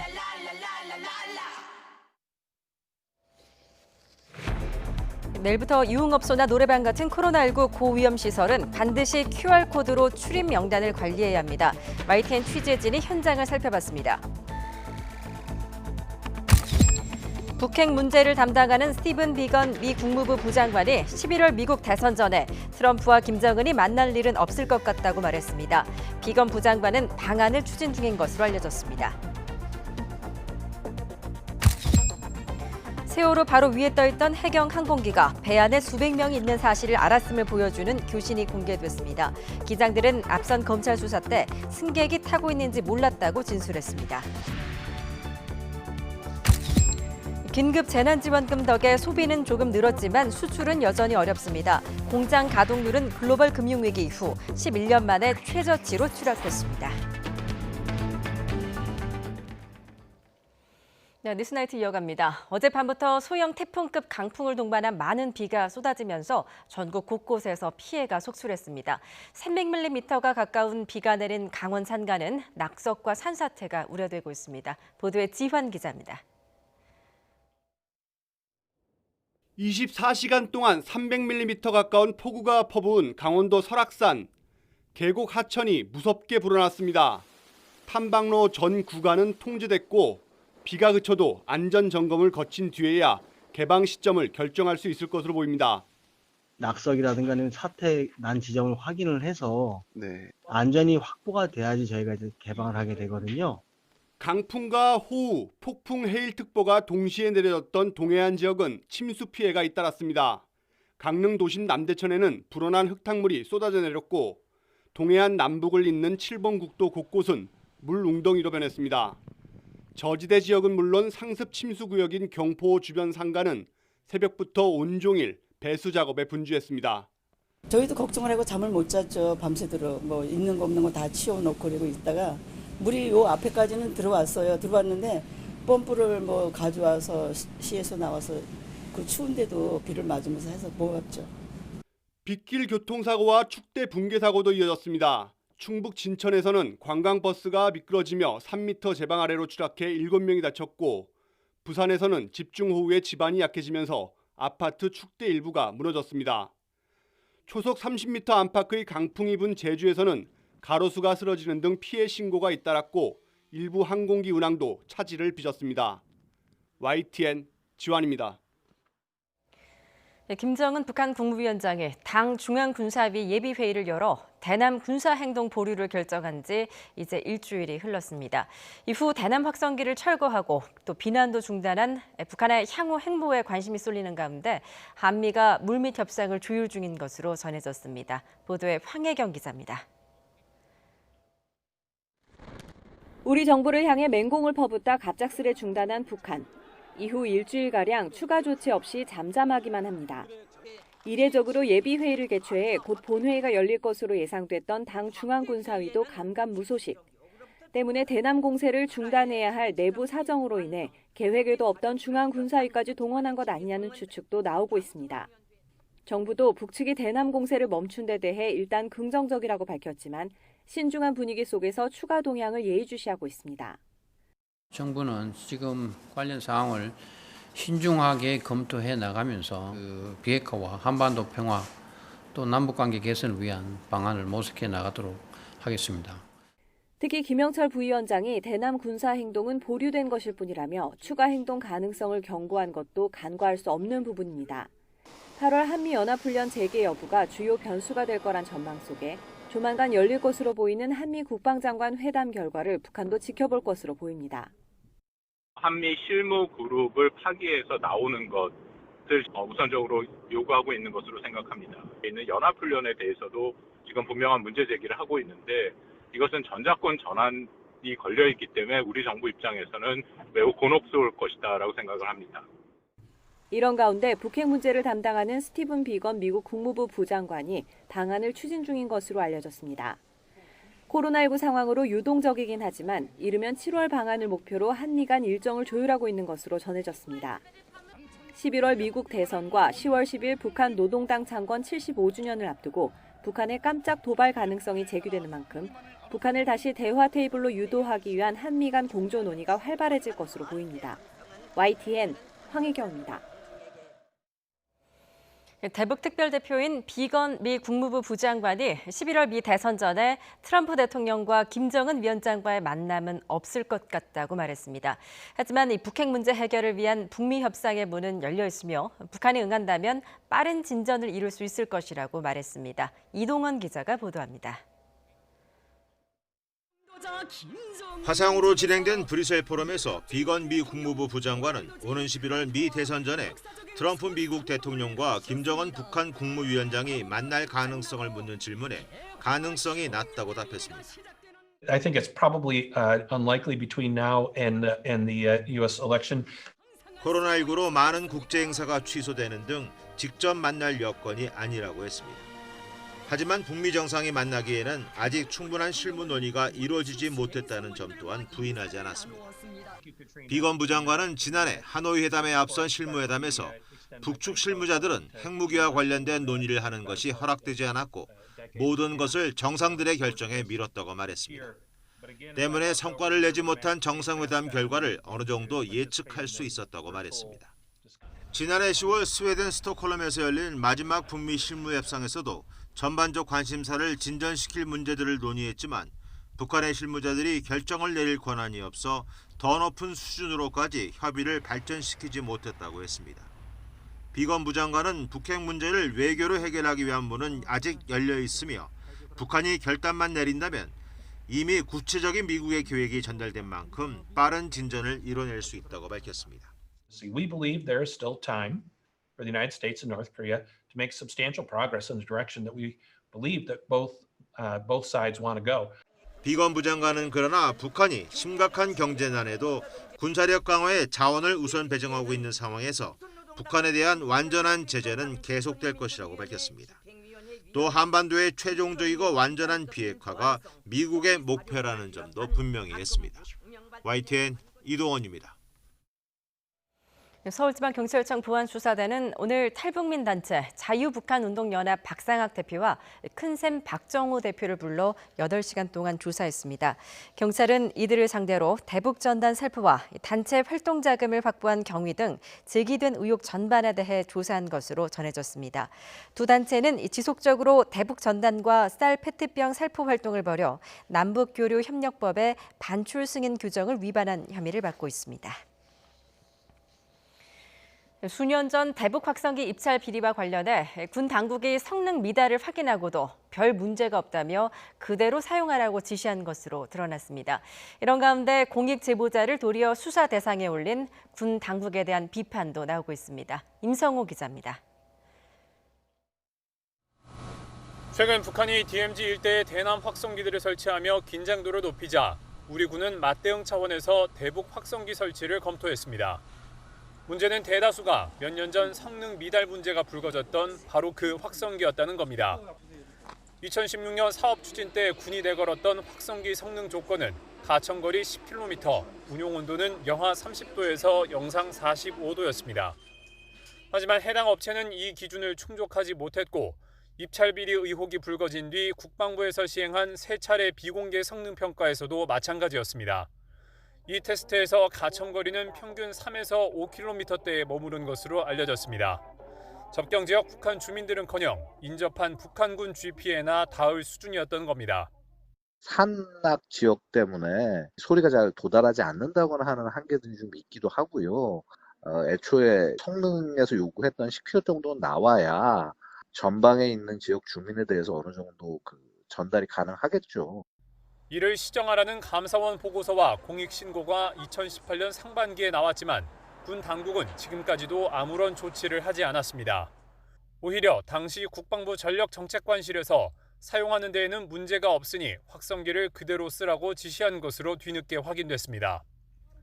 이런 가운데 군 당국의 확성기 비리 공익제보자 수사를 비판하는 시민단체 기자회견이 열렸습니다.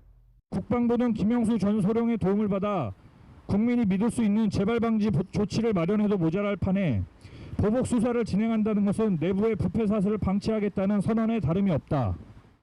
이들은 또 국민권익위가 고발 내용을 여과 없이 국방부에 전달하면서 공익제보자를 보호해야 할 책임을 져버렸다고 지적했습니다. YTN 임성호입니다. 사회적 참사위원회가 세월호 참사 당시 출동한 해경 항공기 기장 4명에 대해 업무상 과실치사 혐의 등으로 검찰에 수사를 요청했습니다. 배가 가라앉기 전 선내에 승객 수백 명이 있다는 걸 알면서도 구조 활동을 제대로 하지 않아 피해를 키웠다는 겁니다. 김우준 기자입니다. 지난 2014년 4월 16일 오전 8시 50분쯤 충격음과 함께 배가 기울더니 선체 안으로 바닷물이 쏟아집니다.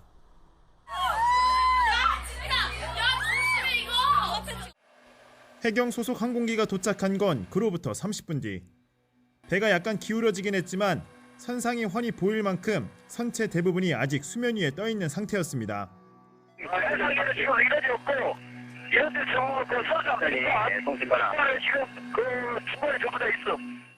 항공기와 세월호 간의 교신이 가능한 만큼 적절한 구조 지시만 내려졌다면 탈출이 가능했던 상황.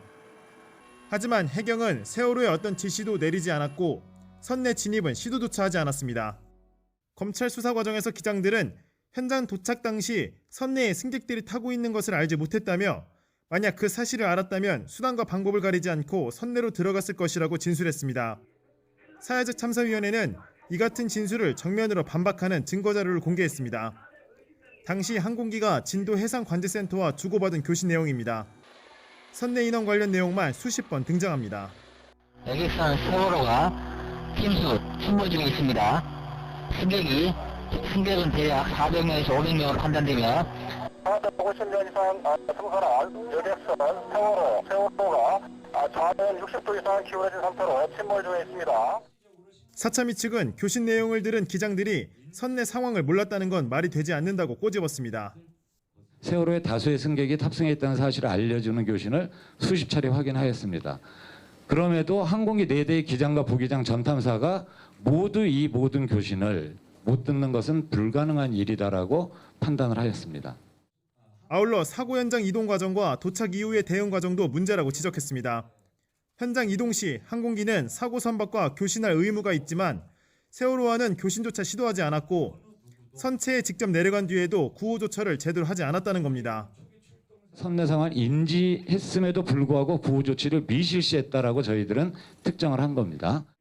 사참위는 이 모두 명백한 업무상 과실로 보고 사고 당시 항공기 기장 4명에 대해 업무상 과실치사 등의 혐의로 검찰에 수사를 요청했습니다. YTN 김우준입니다.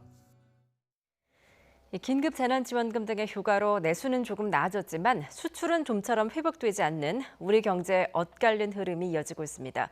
특히 상품이 팔리지 않아 창고에 쌓이는 비율이 IMF 외환위기 이후로 가장 커져서 놀고 있는 공장이 계속 늘어나고 있습니다. 김평정 기자입니다.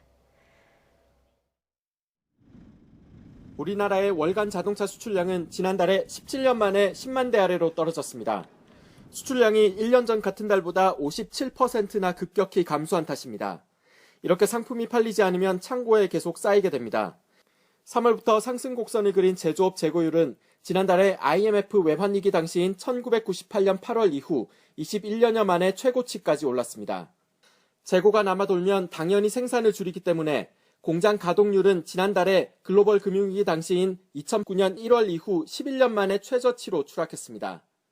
해외에서 3월부터 코로나19가 크게 확산을 했는데 3월까지는 우리 수출에 제한적인 영향을 미치다가 4월부터 우리 수출이 크게 감소하면서 제조업 생산이 큰 폭으로 하락을 했고 5월까지 생산 감소가 이어졌습니다.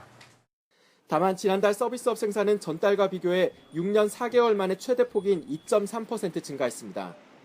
이는 생활 방역으로 전환돼 외출이 늘고 정부의 재난지원금으로 소비도 촉진된 덕분입니다.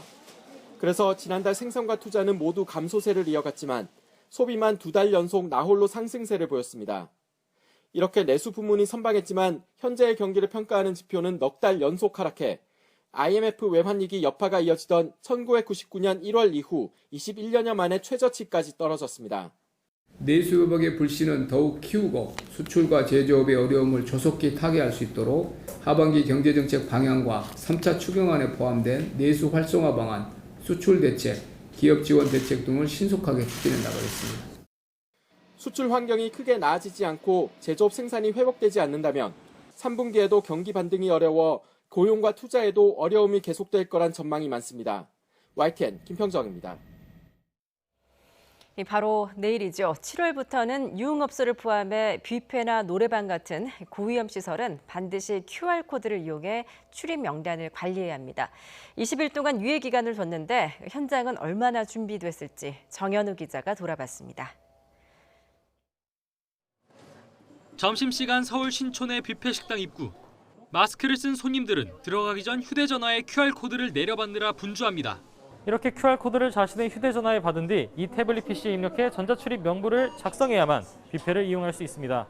직원들은 QR코드 방식을 잘 모르는 손님들에게 이용법을 안내합니다. 인증되셨고요. 전자출입 명부가 번거롭기도 하지만 이용객들은 오히려 안심이라는 반응입니다. 누가 정확히 왔다 갔는지 모르는 게 되게 문제가 많이 됐었잖아요. 그런 점에서 오히려 사람들끼리 확실할 수 있다는 게 더 좋은 것 같아요. 출입 명단이 제대로 작성되지 않아 접촉자조차 파악하기 어려웠던 이태원 클럽발 집단 감염 사태를 계기로 유흥시설과 뷔페, 노래방 등 12가지 업종의 다중이용시설에 전자출입 명부 작성이 의무화됐습니다. 지난 10일부터 제도를 시행하면서 20일 동안 계도 기간을 뒀는데 본격 시행을 앞두고도 준비 안 된 곳이 적지 않습니다. 언제 작성됐는지 알 수 없는 수기 명단만 덩그러니 놓여 있고 발열 검사조차 하지 않는 PC방도 있고 QR코드를 어떻게 도입해야 하는지 잘 모르는 곳도 있습니다. QR코드나 이런 것 때문에 아직 내일부터 고위험 시설에서 전자출입 명부 시스템을 사용하지 않으면 300만 원 이하의 벌금이 부과되거나 집합금지 명령이 내려질 수 있습니다. 각 지자체는 현장 점검에 들어간다는 방침입니다. YTN 정현우입니다. 오늘 저녁 7시 10분쯤 서울 마포구 합정동 메세나폴리스 건물 2층 상가에서 불이 났습니다.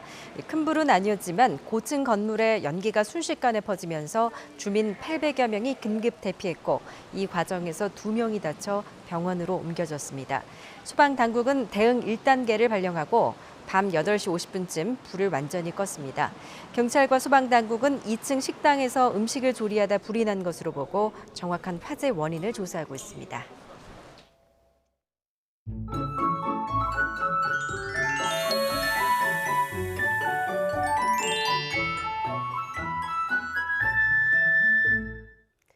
오늘은 비가 내리고 바람까지 불어오며 비교적 선선한 날씨가 이어졌습니다. 서울 낮 기온 23도 선에 머물렀는데요. 내일은 오늘보다 기온이 조금 더 오르겠지만 여전히 예년 기온을 밑돌며 크게 덥지는 않겠습니다. 내륙 대부분 지역의 비는 소강 상태에 접어들었지만 영동 지역은 내일 오전까지 시간당 10에서 20mm의 다소 강한 비가 더 이어질 것으로 보이는데요. 내일까지 영동 지역에는 20에서 60mm, 그 밖의 지역은 5에서 10mm의 적은 양이 예상됩니다. 내일까지 동해와 남해상에는 강한 바람이 불며 물결이 높게 일 것으로 보여 주의가 필요하고요. 낮 동안 맑은 하늘이 드러나면서 자외선 지수가 높게 치솟겠습니다. 낮 기온은 오늘보다 2에서 5도가량이 높아지겠습니다. 서울이 25도, 대구는 28도가 되겠습니다. 기온은 차츰 오름세를 보이며 주말까지는 30도 안팎의 찜통더위가 이어지겠고요. 휴일에는 남부지방을 시작으로 다음 주 초까지 다시 장맛비가 내릴 전망입니다. 지금까지 날씨 정보였습니다. YTN 뉴스나이트를 마치겠습니다. 편안한 밤 되시기 바랍니다. 고맙습니다.